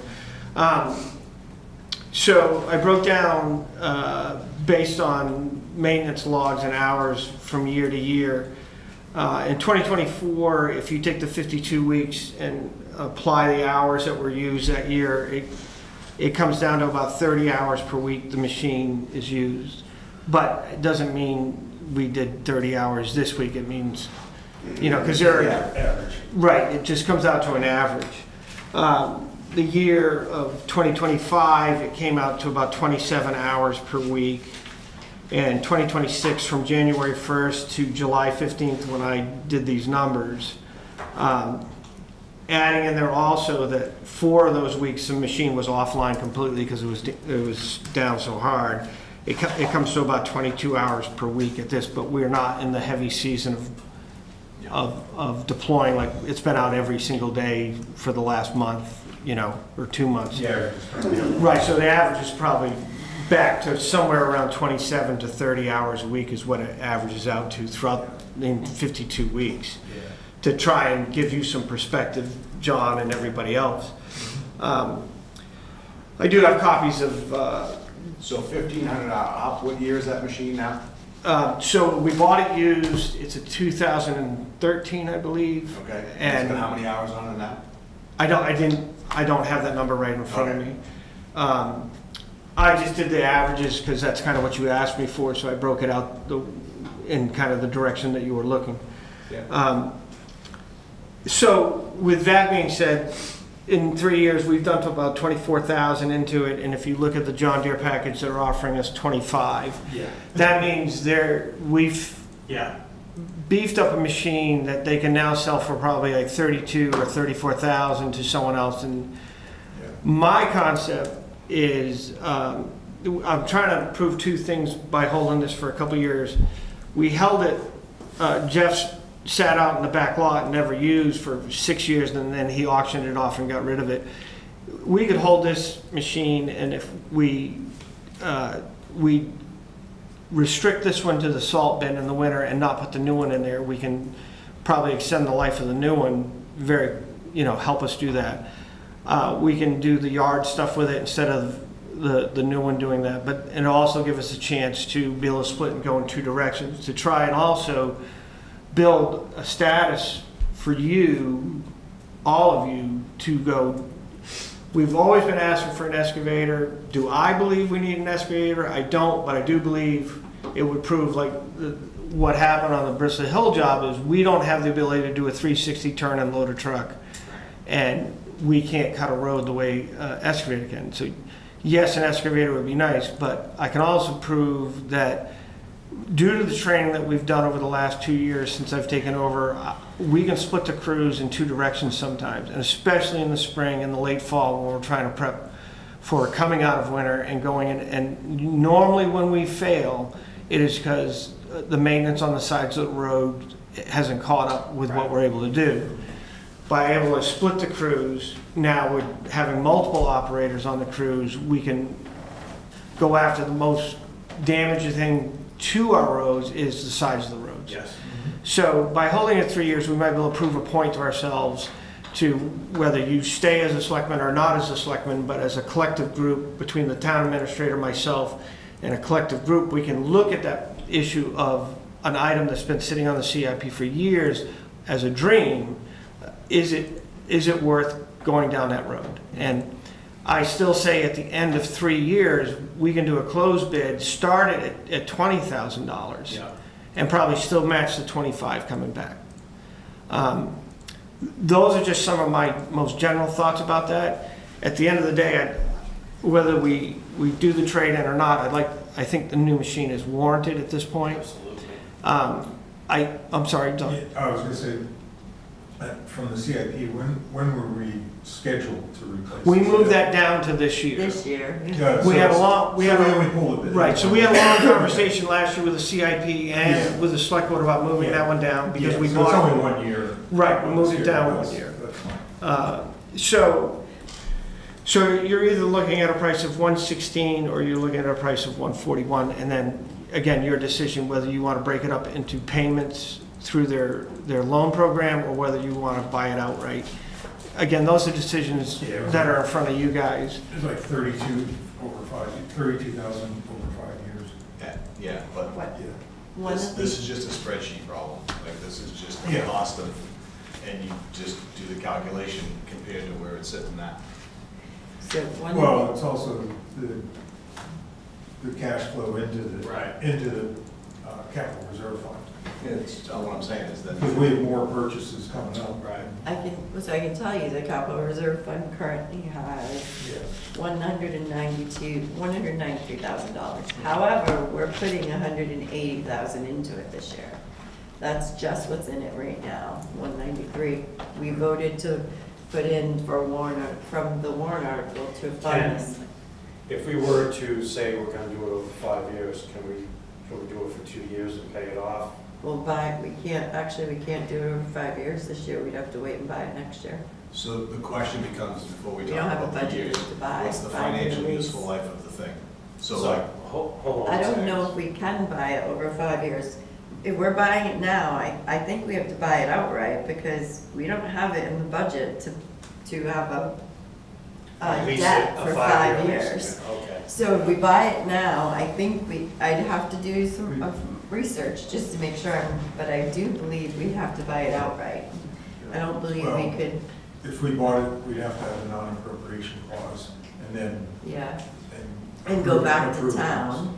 Yeah. But can we take only one payment out of the highway equipment fund? We don't have I this. think so, I think Yeah. we've paid, I we can- paid, like the holder, I think we paid out, don't we pay that out of the capital? We do. We didn't pay the holder out of the capital. I thought we reserve. did. Oh, I No, it's thought we paid budgeted the lease in payments debt. out of that. No, it's budgeted in debt. Because we voted on it at a time. Let me, I thought that was paid out. I thought the CV just got paid off through the CIP. we did, no, that was out of debt. Oh, That, was So debt is a budgeted line, a budget. Let me pull up the debt service, sorry. John, Maybe that was the what's the previous interest year rate? that we did that. Well, Yeah. actually, I have a few, what, you guys let me know when you. Yeah, go ahead, once you. Well, All right, I'm looking for my so, file. just a few things that concern me. Number one is, okay, so we're talking about splitting the crews, okay? Yeah. So when you start looking at the amount of equipment that we have, okay, and we're saying, okay, we're gonna run 2 crews. Does that increase staffing at all? No. And then what's the utilization of the rest of the equipment by keeping that? And then. Well, when- what do you mean by the rest of the equipment? So, okay, so it's like, okay, we have, a lot of our stuff is purpose-built, right? Like the vac truck, right? You only use the vac truck when you need the vac truck. That's more about a purpose-built truck versus, okay, now I got 2 crews running 2 different backhoes. I guess I'm fundamentally concerned about 2 things. There's a way to kind of go about the math to figure out what's the most appropriate way to buy the new one. That's literally just gonna be, what's the interest rate, how much is the interest Yeah. gonna cost, what's the cost of money to keep, the money, whatever. That one's fairly straightforward.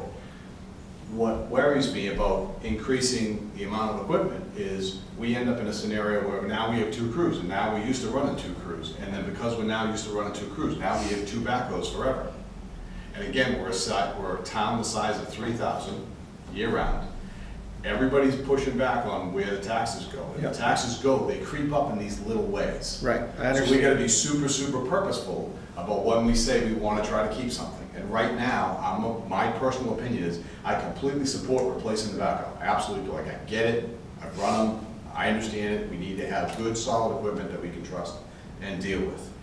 If we start developing a work process where we're now saying we're gonna have 2 different crews, I kind of want to understand a whole bunch of things, like what does that mean for the rest of the equipment out there, right? Like, now do we have other things that are sitting idle that aren't getting used as much as they used to because we now have 2 of these? No, I can give you a rough example. So like. And generally, I like, just for me, I like to have the numbers, and I know why you did it, but it's all Yeah. good. But I like to sort of see the numbers, because if I look at a 2013 machine at 30 hours a week, that's roughly 1,500 hours a year. So that machine should have somewhere around, probably, given winters off, because we didn't own it forever, it's probably got around 10,000 or so Yeah, hours it's on it, probably sitting right around there. right? So anyways, just, Yeah, I see what you're saying. so that's just, Right. so replacing the machine, 1,000,000%, Yeah. that makes total sense to me. I worry about the long-term implications of, Right. okay, because it's more of a convenience argument. I'm not saying we don't need to do roads, because we do, like, all of the work you're talking about is important, and we gotta make sure that the group, your team, has the right tools to do the job, Right. so. So it sounds like you're worried, kind of worried about like Mission Creek, right? So I'm- do we need an additional truck because now you have 2 crews working Right, on no. things? So the advantage, so I'll give you an example of Chestnut Street and 4th Street. So we've got the long trench out, this, that, and the other thing, we had to either bring the loader out now. When we send a truck back, we don't have a loader to load it. So we started taking on off days of the transfer station, the skid steer out. Of course, now we're walking a skid steer, a mile into town and then to wherever the point of it is. We don't usually take it further than the downtown area. Yeah. So that the one machine can keep moving forward, we're laying the pipe, while the other one's starting the backfill operation. Multiple times that happens. And more so because the guys are, unlike the way it used to be, which was only one person was allowed to operate, and then now that we've got multiple operators and multiple truck drivers and multiple things, that we can do more than one thing at once. And I understand the concept of mission creep, it's not with that intent. I don't think anybody, just to be No, clear, no, I don't no. think anybody's intending to try. No, I know, but sometimes it just accidentally happens. Yep. And I agree with the premise, okay? But I'm looking at 40 miles of road and about 4 miles of sidewalk that we maintain on a daily basis. When we roll out on the average week, after a weekend, if there's been rain, this, that, and then road inspections have to be done. There are a lot of things that have to be done, and we split up and the trucks go. There are jobs where we sit there and go, we don't need a freight line on our, we're only gonna use the 1 tons because we're lifting something heavy and we can't get it up into the back because we don't want to damage the live bodies in it. So there's a lot of thought that goes into everything that we do.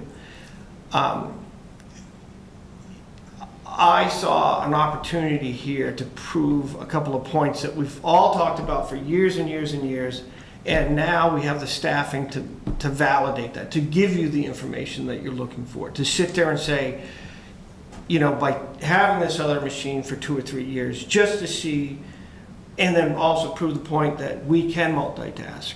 Right now, sometimes I'm too heavy with guys on a job because I don't have another machine, or I have to leave a sleeper back there. We used to have to leave a sleeper back there because we only had 2 people that were allowed to run the machines. Now anybody can load their own trucks, et cetera, because we've enhanced the training program there, and everybody's getting trained. So I think every question and every worry has a right, and every good intention can turn bad. I think in the 2 years that I've taken over with the changes that we've made, I'm just trying to prove that we can do more for the taxpayer if we hold on to this older machine for a couple of years, is all I'm trying to say. Yeah. And if it becomes a burden, then we. And we don't, so what we don't want is a huge. Can we define what a burden is for a second? Like when we say if it becomes a burden, what does that mean? It means we put it up for If auction. you're looking at a $10,000 repair, we ship it. We ship it, we get rid of it, we Yeah. auction it. Yeah. Okay, but not for nothing, so I guess it's me tonight. If we're looking at a $10,000 repair and we say we're gonna auction it now, at that point, we're gonna get what? We're not gonna get much for it because it's gonna be a broken machine, right? So you're gonna be tantamount to junking it at that point unless you go, okay, now I'm doing the $10,000 repair. So if I got a $25,000 machine that I can get some money for now, Right. and I'm looking at that, I mean, to me, all of this really does come back to utilization. Yeah. Right. But let's just say we all agreed, we said, okay, you know what, we're gonna do that. There's no way in life I would ever agree that we're gonna keep it for 2 to 3 years. I'd lock it down to me to go, you know what, in 6 months, we're gonna have an hours conversation. Sure. How many hours are on it now? Yep. How many hours are on it then? What has it done? You know what I mean? Like, No, I I'm agree trying to with be a complete. Right, I agree with you. But we I can't. give it a year so you have a full cycle. Yeah. Yeah. Yeah, Yeah. yeah. But Right, Yeah. just, this is exactly how, this is why we have, you know, This is why we have a select board, a town administrator, and a department head, so we can have these conversations. Can I add, so when Victor and I talked, and these are minor points, but they also, when Victor and I talked about it today, and he said, one of the other reasons was you can use this to load the salt and lessen the impact on the brand, and extend the life of the brand new backhoe, because you'd be using the old backhoe to be with the To salt. continue what the Yeah. operation is. Packing the dumpsters, so the new backhoe wouldn't be doing something that could potentially break it. No, hopefully it wouldn't break it if it's brand new, but you know what I mean? There were other things that you could use this for that would also extend the life, hopefully, of the new backhoe. That's not my vote I get it, yet. I guess I'm just trying to give other reasons for it that Victor did mention and forgot to mention tonight, so. I was gonna say, you did mention salt. Yeah, oh, he did, Yeah. yeah, sorry, my head's fried. Give it a year and see whether we've utilized it or not. You know, right now, you're just guessing whether it's gonna utilize. Well, it's true. From what Victor's pointed out, it's gonna actually utilize the crew better, so you're making better use of your employee salaries. So- And it's also gonna be using, instead of having 5 trucks sitting and you're only using 1, now you're at least using 2 trucks. You're actually, from my perspective, and the numbers will prove it in a year. I guess I think this is a good chance to see, does it increase utilization? all I'm saying is, right now, this is why I use, 13, I believe. Thank this is why I use comparisons all the time. This is why I say, how many other towns are our size, and then how many do they have, would you say 40 miles of road and Oh, us? Yeah. Yeah, we're sitting around 40 some odd miles of road and Right, and so like, 4 miles of so sidewalk. other towns that have the same amount of stuff, because I'm never gonna be, I'm not trying to be an expert, listen, I run them, I Yeah. think they're fun, I mean, I have my emotional support tractor at home, right, like, so, I get it. I just look at this stuff and go, it's too easy to go, you know what, we're just gonna do that, and it becomes a, you know, like, when you talk about the salt, right? So, it's not like we're never gonna be able to do salt again, right? We shouldn't have to have a dedicated machine to do that, there's. No, I there's just 2 or 3 gave it as things. an example. No, I get it, but my point is like, I think, that's a job that the machine's gotta do regardless. So to me, I'd like, before I say yes to keeping it, it would be more like, I would really love to understand how other towns that are our size compare to say, do they have a couple of them or don't have a couple of them? I just, again, getting the new one, that's the ultimate no-brainer from my perspective. So I just did a quick search too, for 2013 backhoe, if we put it out to bid. Poor condition, high hours, 8,000. This doesn't mean it's totally accurate, it just gives us an idea. Yeah. 8,000 plus hours, this estimates at 20,000 to 35,000 is what you could get. Average municipal condition, 5,000 to 8,000 hours, 35 to 60. So we're getting 25 and Yeah, and If you know we you're took- taking, right. you know you're taking, get more if in a it's a year. trade, you know, you probably, they're gonna add 30% to that, probably, Yeah. to Prob- try to sell it. Yeah.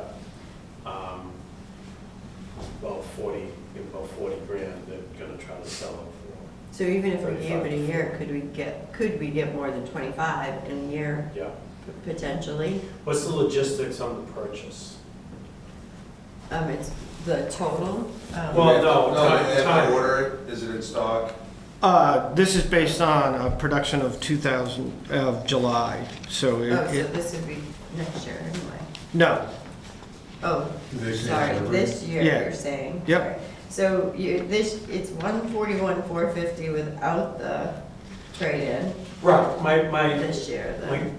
I guess what I'm trying to ask is if we said yes, we definitely need this, when do they need to know about the trade? so, it'd be on the package, on the return to them, is, Right. I'd have to be saying, When you we're order either it. agreeing to it with or without. Yeah, I did look, so I just double checked, the holder's in the debt. So the sidewalk tractor, it is in the debt, that we budget each year. We just paid off the 2021 International, so that was our final payment this year, so we took off, I gotta go back to the main page here. We just, of course not. We just stopped making a $25,000 payment this year,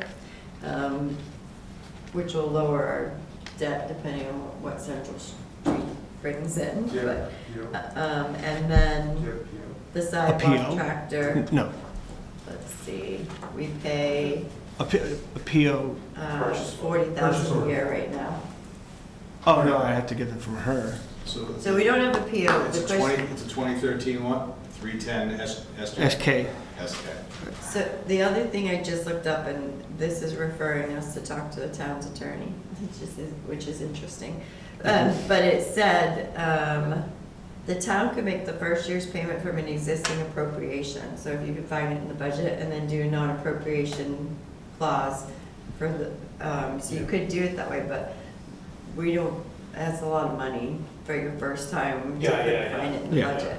It says using a capital reserve fund, it said could include lease purchase agreements provided the expenditures are for the purpose of the fund, which this would be.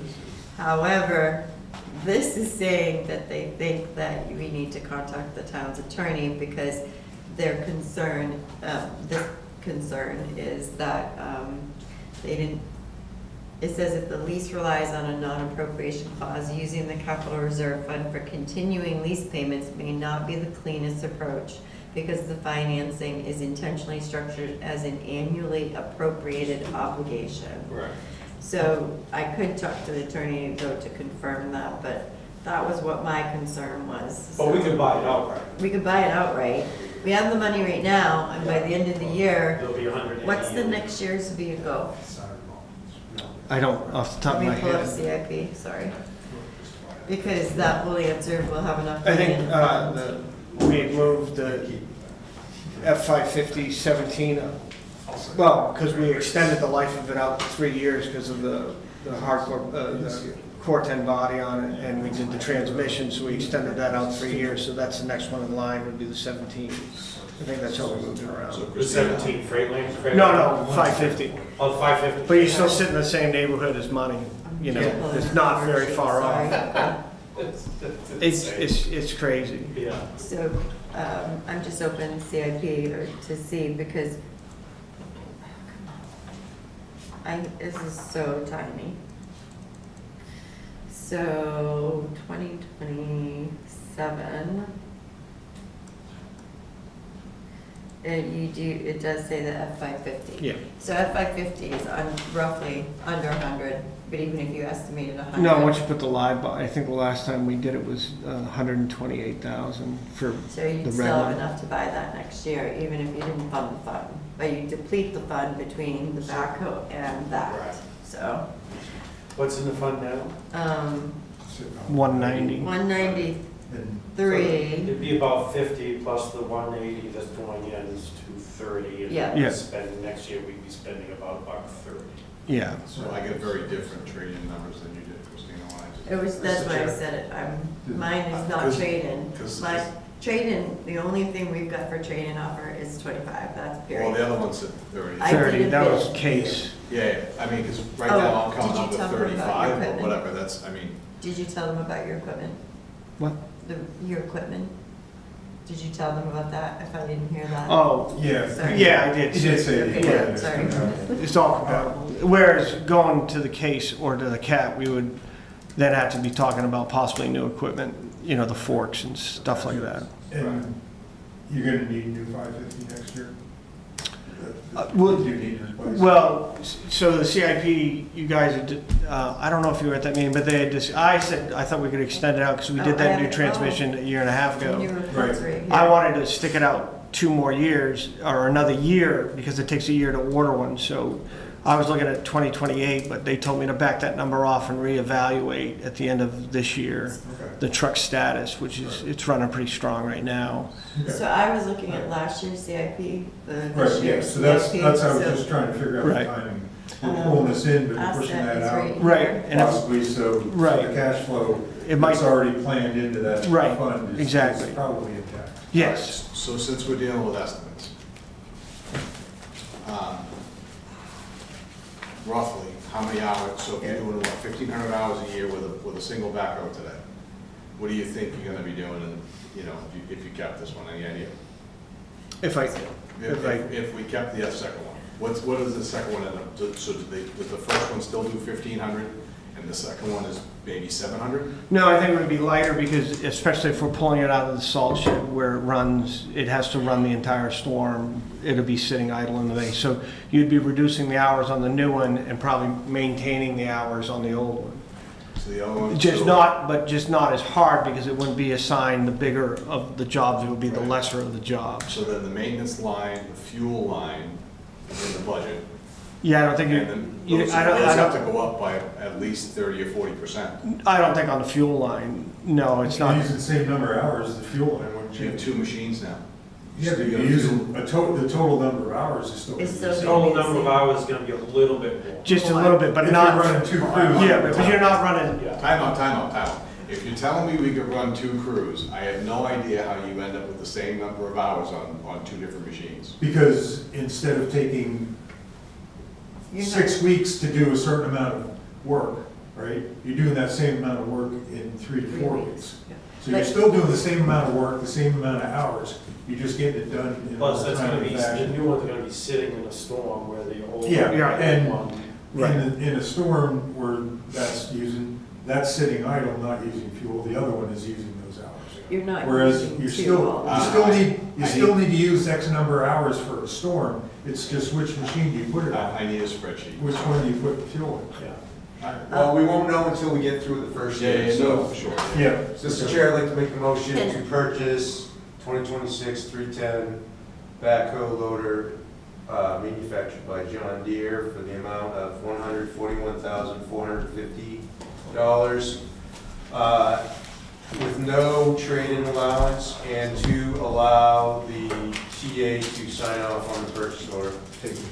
Can I, And taken from the Highway Department Capital Improvement Fund, Capital Reserve. Reserve Fund. Yeah. All right, is there a second? I'll second. All right, Christina, you got a question?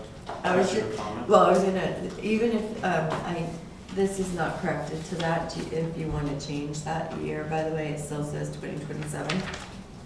Yeah, that was under the CIP conversation Yeah, was, this is the CIP. yeah, they wanted me to review it this Oh, fall and okay. talk to them. Even, so I was just gonna say, even if you took this out, the one, I just put the numbers in, the 180 we're putting in, if you took 130 out next year, and this backhoe, you're still gonna have 101 Yeah. left in the fund.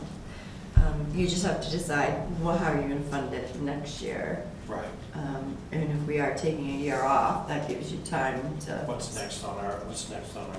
So, Oh, 550. Yeah. No, after that. No, after that. after that, the next thing is not till 2029.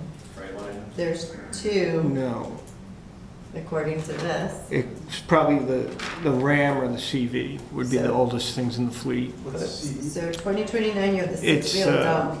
It's the Chevy / International equivalent to the 550. Yeah. It's just, its turning radius is terrible. We bought that when we added that other route, when we extended, so we bought it off the shelf. Right, because they had one. we They had wait one, for a year. right, we waited a year, we had Halls subcontract that, Oh, that's right. and we spent the 40 some odd thousand with Halls, and then we took it over the next year when we bought that off the shelf, Yeah. so. If you move the so say the F-550 just moved to 2028, that would technically be the next one. Yeah. And then 2029 is the next one after that, which is the six-wheel dump. Okay. That would be the CV. And the sidewalk tractor. Yeah, the sidewalk will come due with a 5-year The sidewalk rotation out of tractor the will lease. be We usually paid. get rid of it because of the nightmare that it is. The sidewalk tractor will be paid off in 2028, but so I'm surprised this is 2029. We're gonna have to do something. 'cause We it's might a have to lease. move those around. Yeah, Yeah. yeah. So. All right. Any other discussion? Nope, No? Okay. you're not Do gonna you- want to hear. Well, I do have one more question. No, it's all good, we're good. I do have one more question, sorry. I know you've thrown around a lot of conversation. Do you want to make any kind of condition about the keeping of the backhoe? No, I think it's reevaluated? discretion of the board. Okay, Yeah. all right, good. Yeah. Got Yeah, it. I don't want to complicate it too much. Nope, I'm good. Neither do I, that, Yeah. I'm gonna anyway. We can promise to reevaluate in a year Yeah. That, I have no problems with any of this. Yeah, when we do our let's update. see how it Yep. works.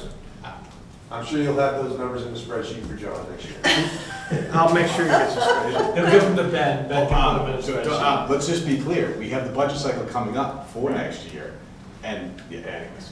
Yeah. So, yeah. All right, any further discussion or questions, comments? Hearing none, all those in favor, say aye. Aye. Aye. Those opposed? Aye, Or nay. or nay, sorry. Yeah, that is 3-1. Yep. I'll get you a PO tomorrow, Victor. Yep, You won't be here, so enjoy your weekend. I will talk to you Monday then. Yeah. How's that? Yeah. All right, any other questions for me, gentlemen? I was gonna talk about something in selectmen items, but I don't know if it falls onto you. Cleaning of the building, it's not the inside, but the outside. It's on the maintenance list already. The power washer? Power list? wash. Power Yep, wash this This- building and the vestibule of the public safety building is. the vestibule. Yeah, Oh, where you go. that would The be- covered- Oh, yeah, yeah. Covered area. That Yeah. would be the. So- Not the I'll talk to vestibule. them. Yeah, we've got the bucket truck, we can do it now. What I would like to change from, instead of bringing the high pressure Yeah. washer, my big one, I think Chuck's got a little one down there now that we can just run off a garden hose and it'll Yeah. do the same thing. Yeah. That's the intent. I did put this one on your maintenance list because I was like, oh, it looks bad. Yeah, it does. I This noticed, week. well, I was over at the police building yesterday and I noticed underneath that I can ask them. entrance. Well, what's good about the public safety building is Dave just asked for some training on the bucket truck, and I think I got some training for There him. you go. That sounds good. And then, Yeah. I Yeah. did do the historic town hall, also pressure washing the ramp and trying to get the ramp repainted. But that's on the maintenance list, that's also Yeah. on the list, I added that. And then since we're talking about the bucket truck, Overhang, we've got a long list of it. including by the spring, that Yes, big pine tree. yep, Yeah, we get that's that on the trimmed. list. Yeah. Thank you. Yeah. Yeah, we're waiting for probably cooler weather and Yeah. the road, like I said, we're just really trying to hit the road stuff right now, Yeah. so. the intent for the spring, Victor, if you're standing at the spring, if you turn around and look, you would have clear view to the lighting. Okay, So we're trying to. should we try to get some more light in on? Yeah. Yep, okay, Did, yep, I keep forgetting to look in the No, dark. I looked when we drove by the other night. It's brighter. oh, you turned that light We on? did turn that light up. I couldn't tell the difference from one to the other, All but right, I will try to do that. I didn't get out and Maybe stand at the tonight. spring because there was someone there. I Yeah. didn't want to creep up on them and Hey, just looking at the light. That's pretty obvious. like, maybe I'll look tonight. There's always somebody. Hey, There's always someone there. well, that's why I'm like, 2 in the morning, people there's are, somebody. yeah, There's that's why always it's someone it's there. kind of a safety, Yeah. All right. I will talk to Ben and Chris about the public. John, safety anything else? building now. It's all good. All right, as long as you're good. Oh, Okay. I mean, Thank you for your Thank time. have a good Victor. day, Thanks, have a good Christina, weekend, thank you. Victor. hey, enjoy your day off tomorrow. Yeah, I'm gonna try. He's All gonna right. be Hey, happy. we'll see you. Yeah, so I'll talk to Ben, because I don't think we should have to pressure rush it, but if they want training, they Yeah. can. Yeah. So, but they usually do a lot of their own I didn't cleaning. pull up the fire hose, just. Yeah. Yeah, I was gonna say. Yeah, there you go. Break her right Oh, off. no pressure. The whole siding Just a goes flush. bye-bye. Yeah.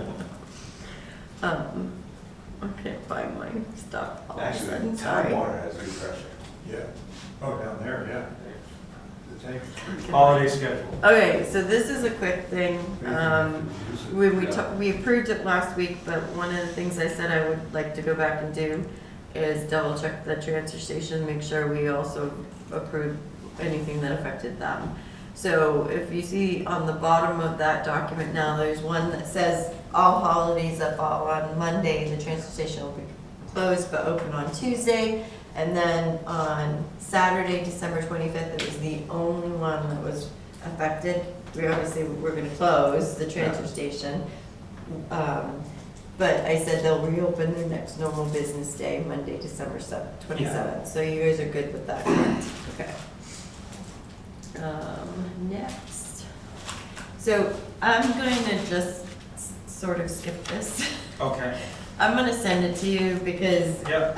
Give us a chance to. yeah, there's a lot. She's done a ton of work. She did a really good job on this. She's met with, she's gone to the welfare classes. She met with the welfare officer who does multiple towns in Plymouth. Well, and it's kind of interesting because Plymouth puts their welfare officer in an office at Pemmy Bridge. Oh, interesting. Yes. Yeah. So, and so she met with them. There are some things we probably do that are a little extra, and I said they work for us. We can keep Yeah. doing them. Yeah. But in the document, I'll send you all of the, we had to recreate the whole document too, because, something happened with formatting, everything she tried to copy over messed up. So we highlighted everything that was changed, so she said, both documents have been sourced from NHMA and amended to best protect the town of Bristol while serving its residents. She compared our guidelines and applications with other municipalities to ensure continuity. Due to a major formatting change, so she reduced the guidelines from 74 pages to 36. Wow. still, and it's really, and it's very nice looking too. And she highlighted all the areas with changes or additions. The guidelines also reflect the most recent House bills passed on July 21st. The application, she also reduced. There was like 25, 30 pages in the application, and we were able to combine releases onto one document. So when you sign one, it covers everything. So she's done an incredible job. So I will email those to you tomorrow for and then we'll try to bring them back on the 3rd to have a vote to adopt them. Because we haven't, these were last done in, oh, this is the wrong copy. I think it's 2013, to be honest with you. Yeah, wow. So, yeah. Back when Kelly was, Yeah, I think, I almost think Ingrid did do some changes. So I don't think it's 2013, but I don't know if they ever officially, I think she only changed pieces Yeah. potentially, so, but this came out really good, so, all right. Next. Certificate of vote. You have my document over there. Yeah. So this one here, the only document that you have to sign is in my mess here, but, so this is the wastewater asset management grant. DES makes, this one you can authorize me to fill out all the paperwork on, but Sean has to justify that the vote took place and that I'm authorized. okay. So on that. Sean, we're good. On that document I told you what the motion could be, and did you do all these, Sean? Yep, Okay. I hope so. Yep. Want the motion first? Yep. I make a motion to approve the town administrator to execute the documents for the NHDES wastewater asset management program grant, and for the chair, Sean McGee, to sign the certificate of vote. Second? Okay, any questions or comments? All those in favor, please say aye. Aye. Aye. Those opposed, abstentions, 4-0. Alrighty. And I'll get it notarized Okay. tomorrow, so. TA report info is pretty basic. If you look in the folder, there's info on the highway block grant rates. They're changing slightly, but we aren't really losing. I was gonna look that number up and tell you if it were true that we weren't losing any revenue. Hang on.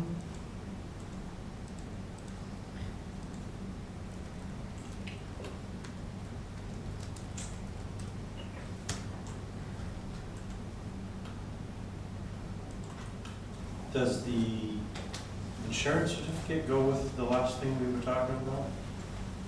Oh, yeah, it goes with DES, yeah. Okay. I had to get an insurance certificate for the last DES app, and it's the same thing, so I'm using it Yeah. again. Yeah.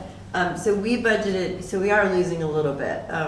I don't, and we may not have budgeted the correct revenue too, because sometimes we don't have the numbers when we're doing the revenue. So it says 95, we've only gone 40, so I think we're gonna get closer to the 88,000 that the new highway block grant paperwork is saying we're gonna get again. So I think we're not, even though the budget number was a little higher, I think we're getting similar to what Yeah. we're gonna get this year, so. But other than that, there's really not a lot on the TA report info. There is a cybersecurity summit, save the date, that I thought you might be interested in, Yeah. Mr. Miller. Yep. And they're doing a Fowler River Road culvert replacement, Yeah. which is in Yeah. Alexandria. They've got a so. temporary bridge I in, have a question for you after for cybersecurity. Okay. yeah. That's not the one I was thinking It's beyond your turn. It's not that far beyond your turn. of. Yeah, it's the Oh, one I'm thinking. oh, there's yeah, no- yeah, there's no, I was bridge. thinking Yeah, about the It's just one- a culvert. It's right past Eddie Right by the Phelps. snowmobile? Right by Eddie Phelps' house. Yeah, No, I was but they thinking are about gonna the have one, road the one out closures. at, towards Welton Falls. Oh, yeah, Placing yeah. that bridge. 60-inch, that's still big. This one, Oh, they yeah, are gonna it's have always road like- it's always like- it's- closures or delays. but- It's already failing. Yeah, they had to replace a big chunk of it So where is it? Here at the. Right past Bailey, you know where? Oh, yes, yep. Mr. Benton's farm. and- Yep, And Eddie Phelps is there in the corner? yes. Yeah, it's that one. Okay. Right by Ed's house. They- That'll help his, They sent situation. us a notice just to make sure we were aware, because it's just not that far over the Yeah. border. Yeah. But they do say the proposed timeframe for construction is October 2026 and should take 1 to 2 weeks to complete, depending on water levels and weather conditions. They should have done it last year when it was dry. Right. Not there it is. Okay. It's a really wet area. Yeah, the water table's, Um, I know all too well. Well, I get a lot. Yeah. Regular TA report discussion, first thing is, it's inside scoop time. Every second meeting of the month is gonna be inside scoop. So what I did, and you can look at the document, it's in your discussion folder. The idea behind the select board message is to point out the select board's responsibility, how the information behind decisions isn't always seen by employees, to touch base on the volunteer event coming up in September, and to round it off thanking employees. So that first page is yours. The second page, I wrote the TA one, and that one was touch base on the upcoming planning and budget process. The quarterly post checks, that should have just ended when this comes out. And then to end with a reminder to celebrate the successes along the way, and then I closed it with a funny line. Or, well, I think it's funny. Sorry. So those are the, I just want to make sure you're good with yours. Yeah. This is the one that goes out to, The employees. Yes. Yep. I've already submitted some shaming for Breach Secure Now people. No, I'm kidding. I did shame them a little bit, but I've submitted some other I articles. know, I've got but like 4 reminders, I'm like, really? You're bringing our score down. So Sean. I've been catching fish. There's a neat way you can catch I fish. can't do anything right, I tried I don't to. do anything. That's why I was gonna, You we tried can to. talk after about it. Yep. Yeah. So, okay, so you're good with Yeah. yours? Okay. Is there any other things that you'd like to see in the inside scoop this, for September? I don't have any funny pictures to add. I mean, September, it's back to school time, right? I mean, Oh, I could, College students are going back. maybe we should do something end of the about summer, back to school. Yeah, that'd be good. right? Like, I won't add it into yours, but I'll do something different, Yeah. extra, back to school, college. And sports are starting up. Okay. My tier report is just a list this time. So the next one is interesting, I thought. Well, don't look at my spelling. Double utility poles. That's good news. It is actually interesting. I've been behind on my emails, so I'm trying to catch them up.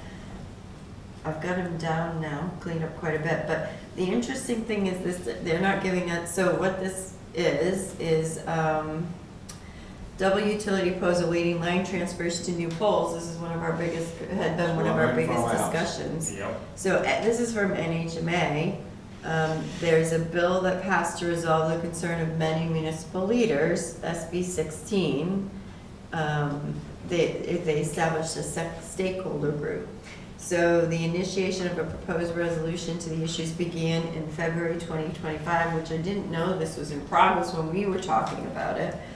And goes further down. We're writing to inform you that your municipality has been chosen as a next-to-go municipality.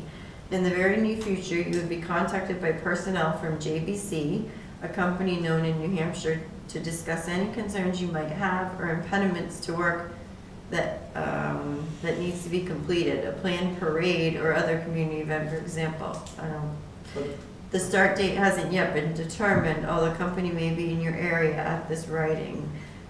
It does appear they're gonna be But the fundamental problem, expediting. it's only one, there's only a couple of companies that could be on the poles, right? Like, Yeah, they're still but it's waiting generally the phone, it's generally Yeah. the phone. the phone. Although Eversource isn't going to take a poll down Eversource won't touch it. based on until- that article that we had. Right. I mean, the article, the gentleman who came in Yeah. said they're gonna make money here, or they're gonna lose money by taking the poll down, and their priority is gonna be on making money, so. I thought that was interesting, so they haven't this came out to me in June, they haven't contacted us yet, however, I'm sure that we won't probably get contacted until September, They're trying to so. business. Come on. Sorry. Back to my scoop, everything's running slow. Crosswalk lighted signs, I did get, more information from the company, from the 22,000 quote that I mentioned to you last week. What this group, what Bo did was, not just crosswalk signs. So when he responded, he let me know, I'll open his email.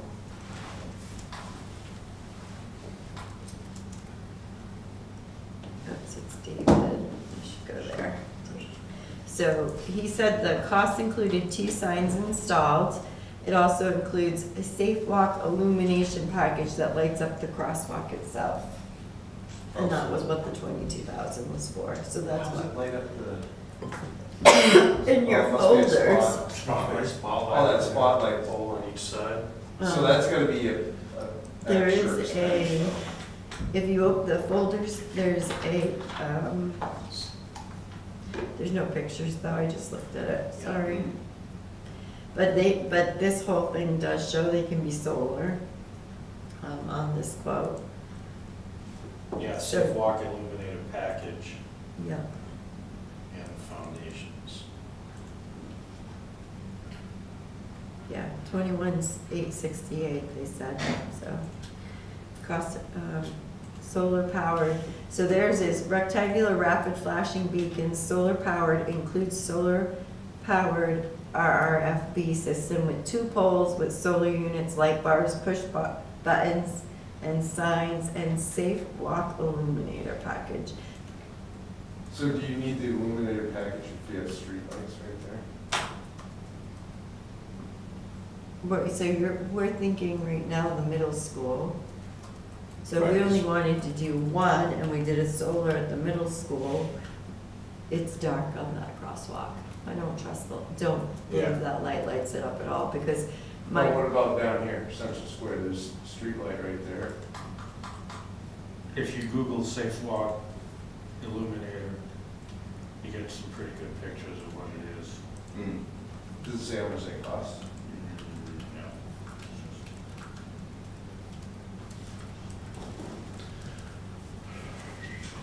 Yeah, like, there's a side pointing, downward pointing light on each pole that lights up the cross. that would be really nice at middle school. Because even when there was a car stopped, it wasn't just my daughter, when one of my daughters was crossing, the car behind it rear-ended it. Because, when she was crossing once, but it's happened more than once in that Oh, yeah. area, so that might be a good thing for the middle school crossing, but I don't know. I can get, now that I've found out what is 22 covered, I can go back out to get more information. Right, we could, not all sets, Right. if we purchase multiple sets, not all sets have to be the Well, same. And we have to go to the state and get them approved, which I Right. think will be easy, Yeah. but. Oh. I Oh, see yeah, that so this now. one shows a picture, if you look at the 65 watt, if it's in the folder, Yeah. click on that, it shows a diagram. Oh, it does. Yep. I'm assuming those lights only activate when you push the button. Correct.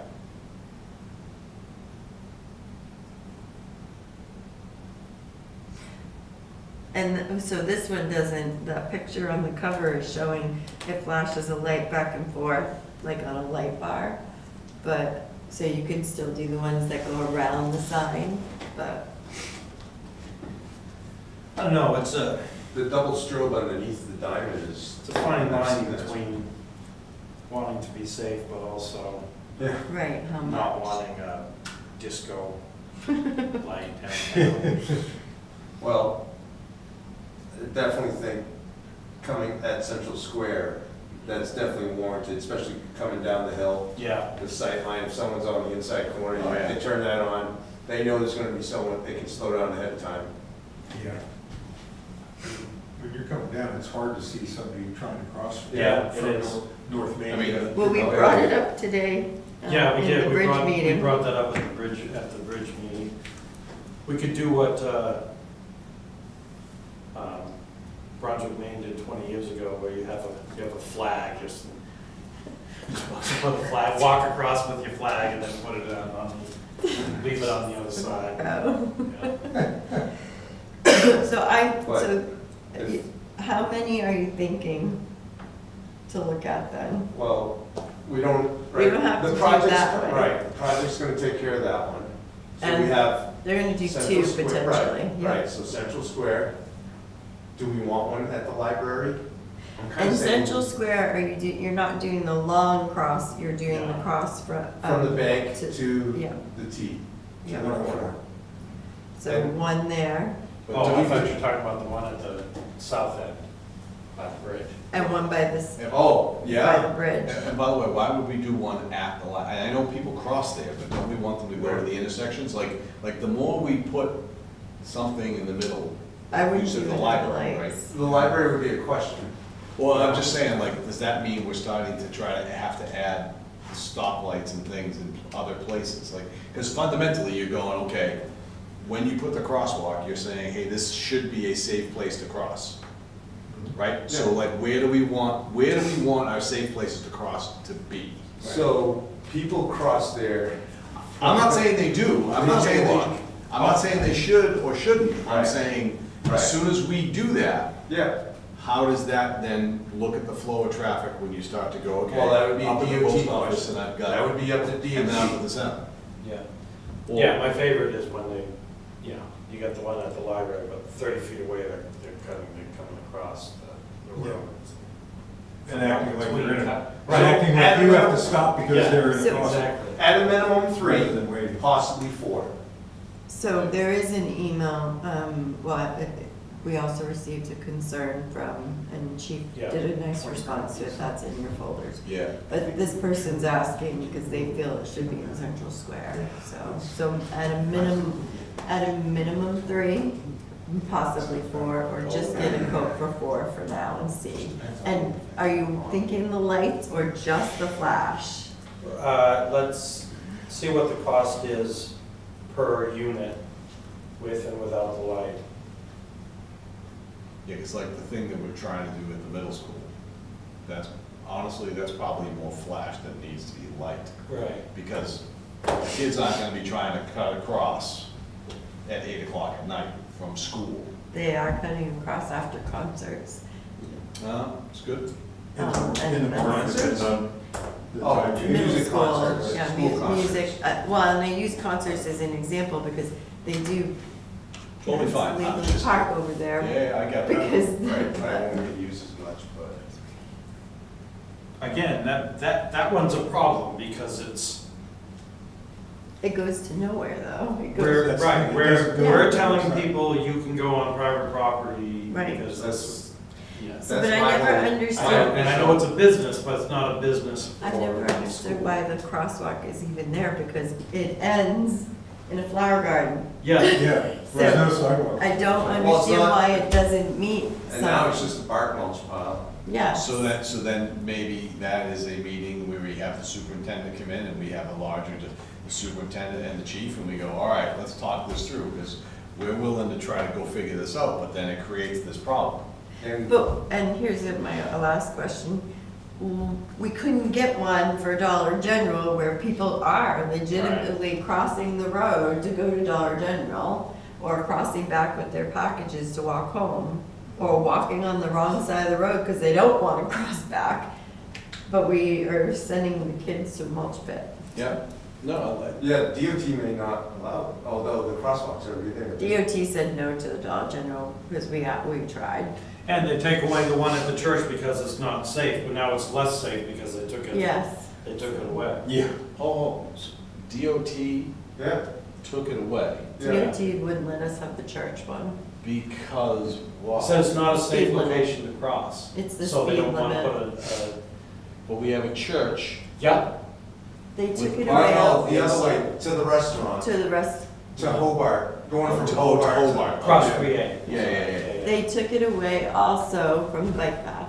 Yes. So now we have people who walk the bike path but do not have a crosswalk to cross. And half the people stop. Yeah. Okay.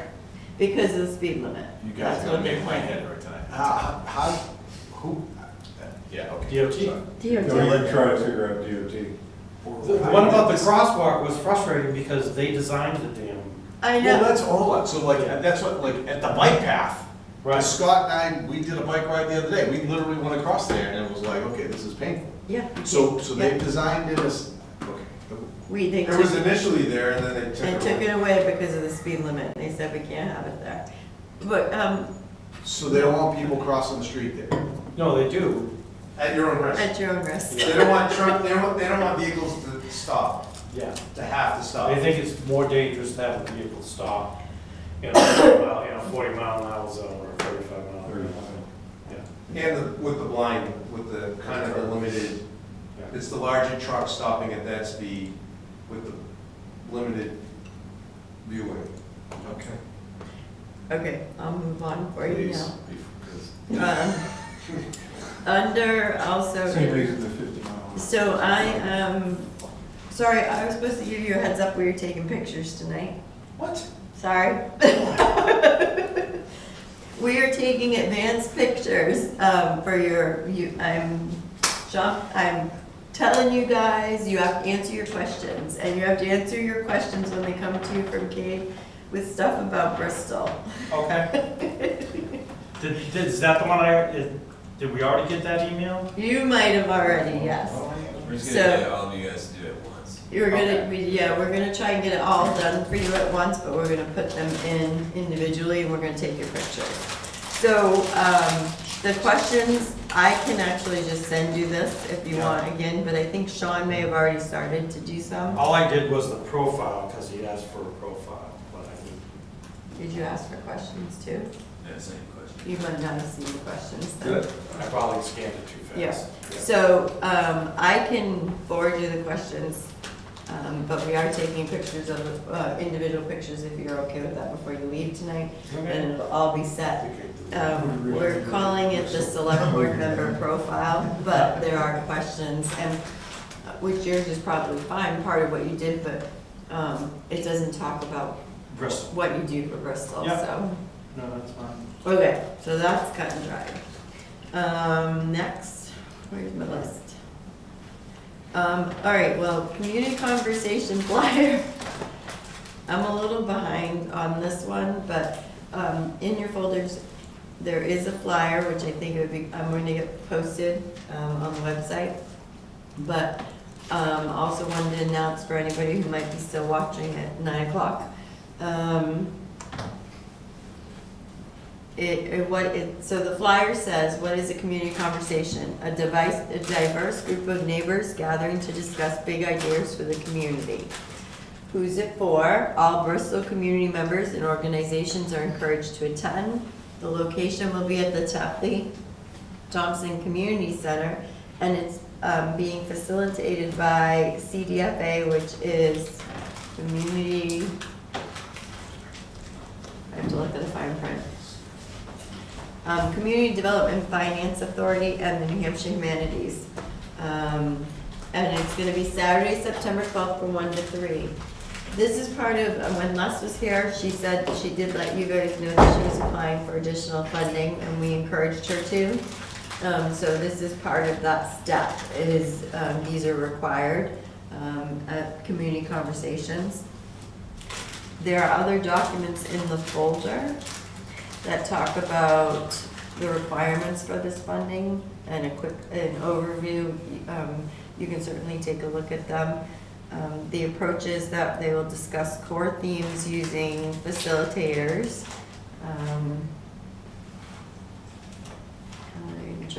So the creation of an event, so the reason they have to do this, they have to do a creation of an event that gathers the community for shared experience. They need to do this to show support for the funding for their project, so this is why we're doing this. We're trying to support them to get the funding, and to make sure that we can move them forward, because this will support the new project for the TTCC, so.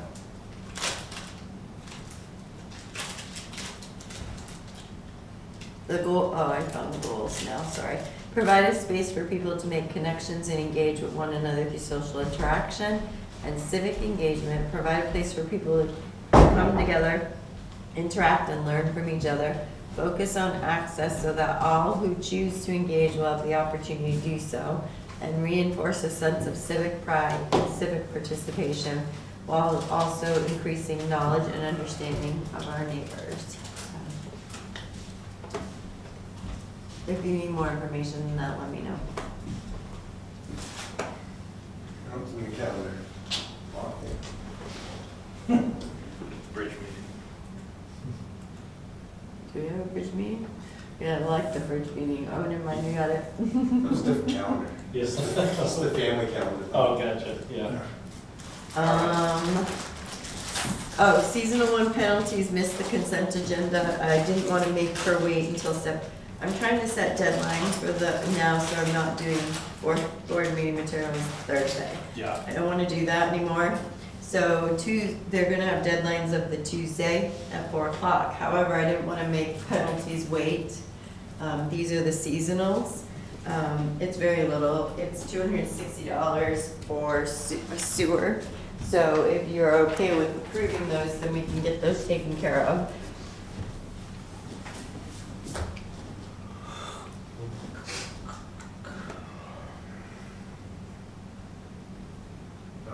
You just have to vote to approve the seasonal one penalty warrant. Oh, penalties warrant? Okay. Yeah, for seasonals. So, All right, I'll make a motion to approve the seasonal Bristol water sewer warrant for penalties at $260. All right, is there a second? I'll second. All right, any questions, comments? All those in favor, say aye. Aye.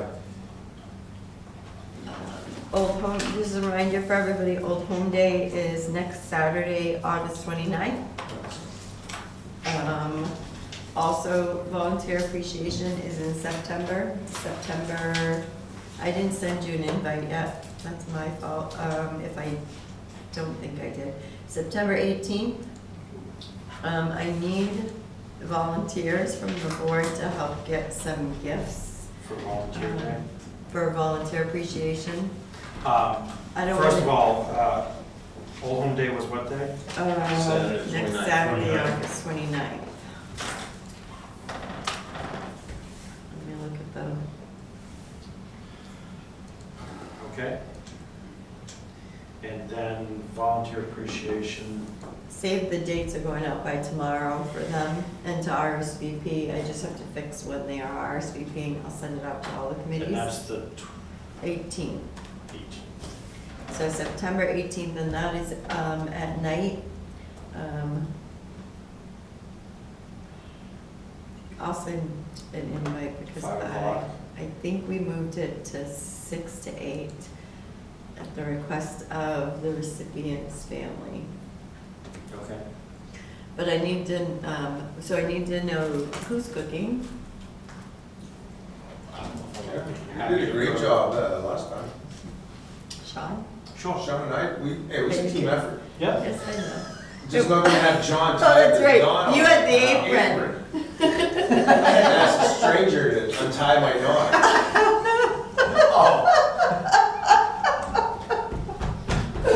That's right, I'm sorry. Hi, I'm from the IRS and I'm here to help. Things you can only say in certain.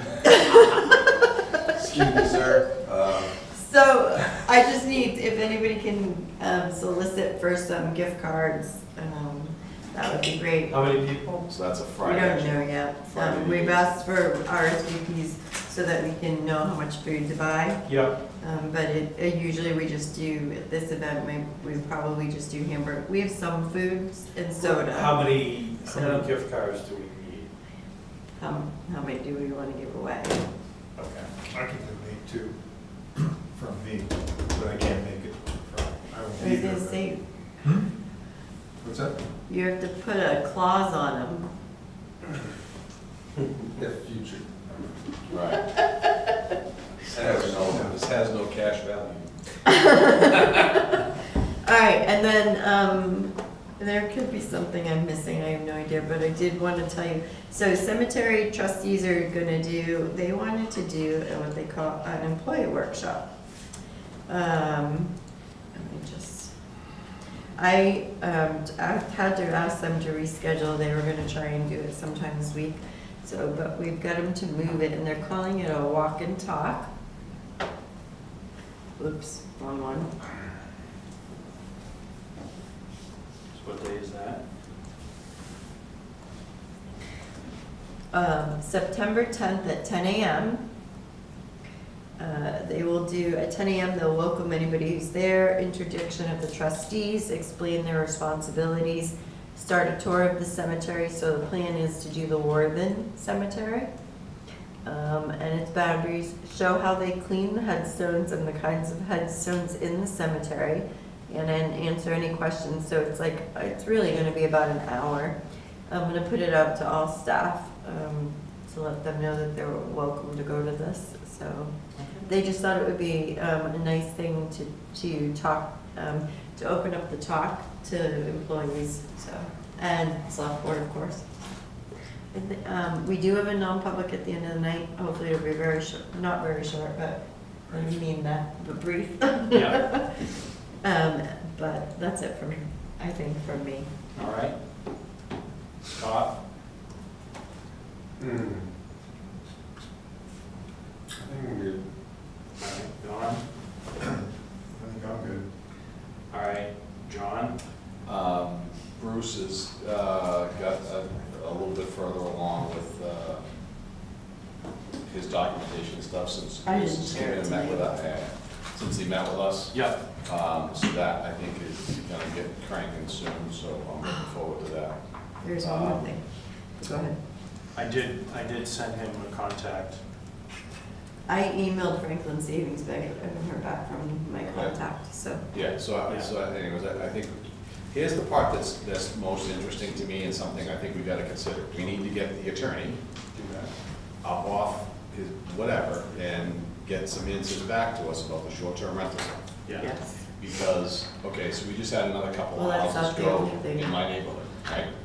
Another small one, they offered it, I think, at $435, and ended up going for $479. We are quickly at the point of the value of our real estate here in town is way outweighing seasonal businesses. Okay, so like in the conversation with Jeff Shackets, Jeff could not, he's a seasonal grocery store.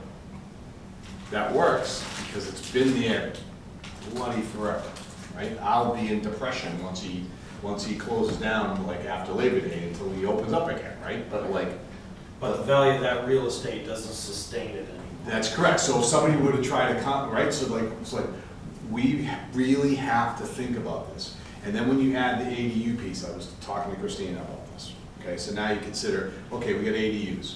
What's stopping an ADU from being a short-term rental? I'm not saying in any way, shape, form, or otherwise that an ADU could not be a rental unit for somebody. Hopefully it's for their family. Right. But if they, family, whatever, it's now empty and they want to rent it, I'm good, right? Like I'm not trying to slow that down. But I really don't think we want a scenario where investors come in and buy and go, you know what, I can add an ADU.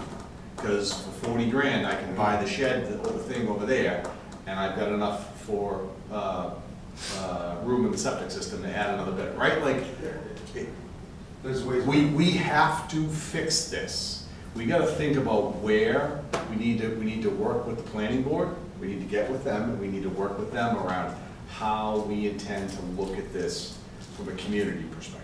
Again, I think we should continue to have short-term rentals like that. That is our economy, but we gotta think about what all of this means. It's really, to me, it's kind of bothersome, because at the pace that we're going, we're going to be Lincoln in short order, where there's gonna be no fighting it to keep the Saw families in something town. today, I mean, it's in a different town that doesn't have zoning, but it was basically a small travel trailer with an addition on it, being advertised, being sold for $40,000.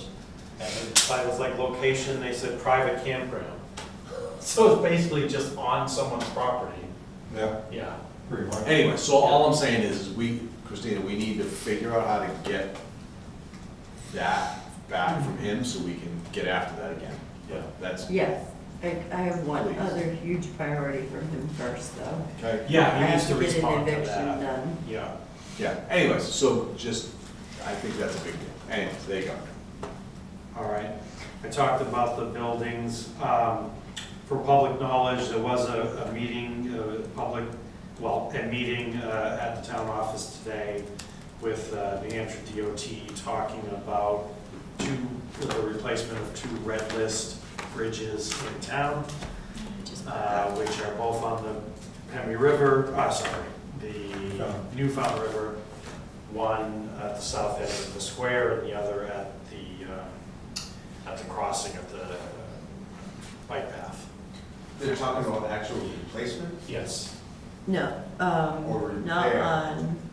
not necessarily on South Main Street. It's not replacement, it might be just repair. To some degree. But, The northern bridge was rated a 4 out of 10 across the board. The Central Square Bridge is the substructure, they had 7, so that was a lot better. They may end up just replacing the whole, but they don't have a final plan yet, so. And it won't happen until 33. well, that's the final, when it goes Yeah. out to bid. Yeah. But there are gonna be public hearings, they're gonna come back There's gonna be to us. several public hearings over the next 2 years, and then they'll take a bunch of years to finalize their design. It looks like they're gonna try to get back to us in November. Yeah, So they'll come to a select board meeting. And then in February this is a tentative schedule, February of 2027, public meeting, August of 2027, public meeting, summer of 2028, public hearing, and then October of 2033, because it takes so much time to finish the design and Yeah. everything, they'll advertise for construction. And they're trying to do both bridges at the same time. yeah. And then 2 things, we need to seal the non-public minutes. Yeah, we already talked about that. Okay. On this one, when they talked about the bridge on the east side, correct? Yeah, For the north bridge, which is the one by D'Angelo, how is that, my concern was, how are they gonna cut that in without cutting it over the bike path? they would have to do an easement with us. How, would the bike path be closed? Because now your road's coming. Yeah, we're gonna have to see it wouldn't be closed, no, but we'll have to see what the angles would be. Yeah. They put a crosswalk in, probably they don't want one. Right. They've talked, they've talked about putting a offline, they called it bridge. Yeah, they So think, a secondary bridge. they haven't made a final choice, but one of But- the options is to place the new bridge to the right of the old bridge. And that will make Yeah. that go And make it faster. Right. That would make that project go faster. Would make it go faster, you wouldn't have one-way traffic, you'd still have, Well, it might make it safer, because then you just, if it's straight, Like then they did in you do a straight Danbury. crosswalk across. Right, There would be a 90 degree, well, your trail would do a 90 degree. yeah. Yeah. But at least it would be straight, and you And might it be able is- to, an actual crosswalk. It is federal, it's, no town dollars. Have you been through I thought Andover? Sean was gonna pass No, out. no. Route 11, Yeah, and, Franklin, Andover? yeah, I have. That's the project. Yeah. I Completely thought- rewrote. Sean was gonna pass out. Yeah, I said, is this 80/20? And he said, no, the cost is on the town, 100%. unless it's in certain part of the right of way, and we were, and I But look he at was, Sean. he was talking about the utilities, because of the sewer line that runs underneath it, that we needed, if we wanted to redo that at that redo the sewer time. line. I was talking about the bridge. Yeah. So As he said, yes. I'm like, well, that's not gonna happen. You're not getting your bridge. Yeah. So the, because the cost is approximately 13 million for 2 bridges, Right. so. So, and then just a reminder that, I don't think we talked about it at the meeting, but previous week we had a meeting Oh, yes. about the construction. We Tenure. did. We did, We okay. talked about the options, but. Right, the Yeah. penny, over the penny. Oh, no, we talked about that before. Yeah. Sorry, I did it in the TA report, so it would Okay, have been a yeah, while. all right, so that's, yeah. But that is next summer, Yeah. and that will be happening. Something that Victor was talking about, and I'll mention the name in private, but do we have a mechanism for special, other than the, I guess we have that for special recognition, I guess we do that when we do the, We can do, we've done it before in select board meetings, so we can do special recognition anytime we want. Okay. We don't have a policy, so to speak, but we've brought, I don't know, my language is not coming out. We've had people in. We've brought done it. people in. Yeah. We brought, Okay. Nick Kelly, when Arrow, we brought Yeah, him in. yeah. We also recognized when Arrow retired, but who else did we do? Oh, no, Do we we brought have- Nick Kelly, not with Arrow. We We've brought had- Nick Kelly because do you have any policy about like? We've had school kids in groups and stuff. we've Yeah, done, yeah, no, we did I a mean- pizza party before once too. yeah, I've, okay. I've gone over. No monetary, We don't have that, but we should probably talk about something like that during budget because I think it would be nice. We've done days off. days We've done off, we, Yeah. I mean, gift cards even, if we could buy gift cards to give out for, Yeah. hey, you did a really good job, here's Yeah. a $25 gift card to something, you know. Yeah, but okay. It's something we should talk about. There's- We have a fund, so we have a line we could do it out of, because we have the, but right Select now, board item. that would have to go up, because we're spending, we're doing quarterly pulse checks, we're doing volunteer Yeah. appreciation Yeah. out of that, we're doing our holiday parties out of that. Right. And we did bump it to 7,500. And we spend almost every penny on that, Yeah. on doing these things throughout the year. There's so. a company that we use during the day, it's called Work Human, and basically, Oh, yeah. it's a recognition site, so you go in and you enter the employee, you enter what it is, the supervisor, or whoever's in charge of the budget approves it, and then they can select what they want. They want an Amazon So- gift card, or they want a restaurant gift tested- card, or whatever, right? Like, I guess my- tested that with the company, and their item was back ordered for 2 months. I was, No, because, so I'll. do the same thing. Yeah, I'll have to I'll show you the one that we use. but how much, Honestly, it's stupid easy. how much though? Maybe how much? How much does it cost? Oh, their fee for the service? Yeah. I don't know, we'd have to ask them, because, you know, during the day, it's not, we're 90,000 employees, right? Right, versus, yeah. Right, so we just have to, I'm just saying it may be worth a thing, because then you can, there's a bunch of different ways for you to go about it. Yeah. People can choose what they want, and you pick the levels that you want to do things. You can do things at the 10, 25, $50, whatever. It was highlighted tonight, you know, it just, we see folks who work for the town and they go above and beyond, and Yeah. it's nice recognition, but it's also nice to say, hey, you saved us 10 grand. You know, we'd like to say thank you. So- Yeah. Well, here's, You know. two things. We used to only just give out letters, and yeah, it was nice to get a Right. letter signed by the board, but sometimes Yeah. you want a little bit of something else. Absolutely. But where I used to work, if you could show, if you did save people, if you saved money, you got a percent Yeah. of that potentially. It's not necessarily a percent, but you got something Yeah, right. because you saved money Right. and it was over a certain amount of Yeah. time. Yeah, I just want us to think about that. Yeah. I do have one thing to quickly add, if you're okay. Yeah. Franklin Falls, I got an email from Army Corps. Oh, Franklin's we haven't got the challenge partnership back yet. We're just waiting for them to finalize their side still, but we aren't seeing any problems. Yeah. It's just Yeah. bureaucracy. Is that the right? Yes. So the Army Corps emailed that they're gonna host an open house on August 26th in Franklin from 4 to 6 p.m.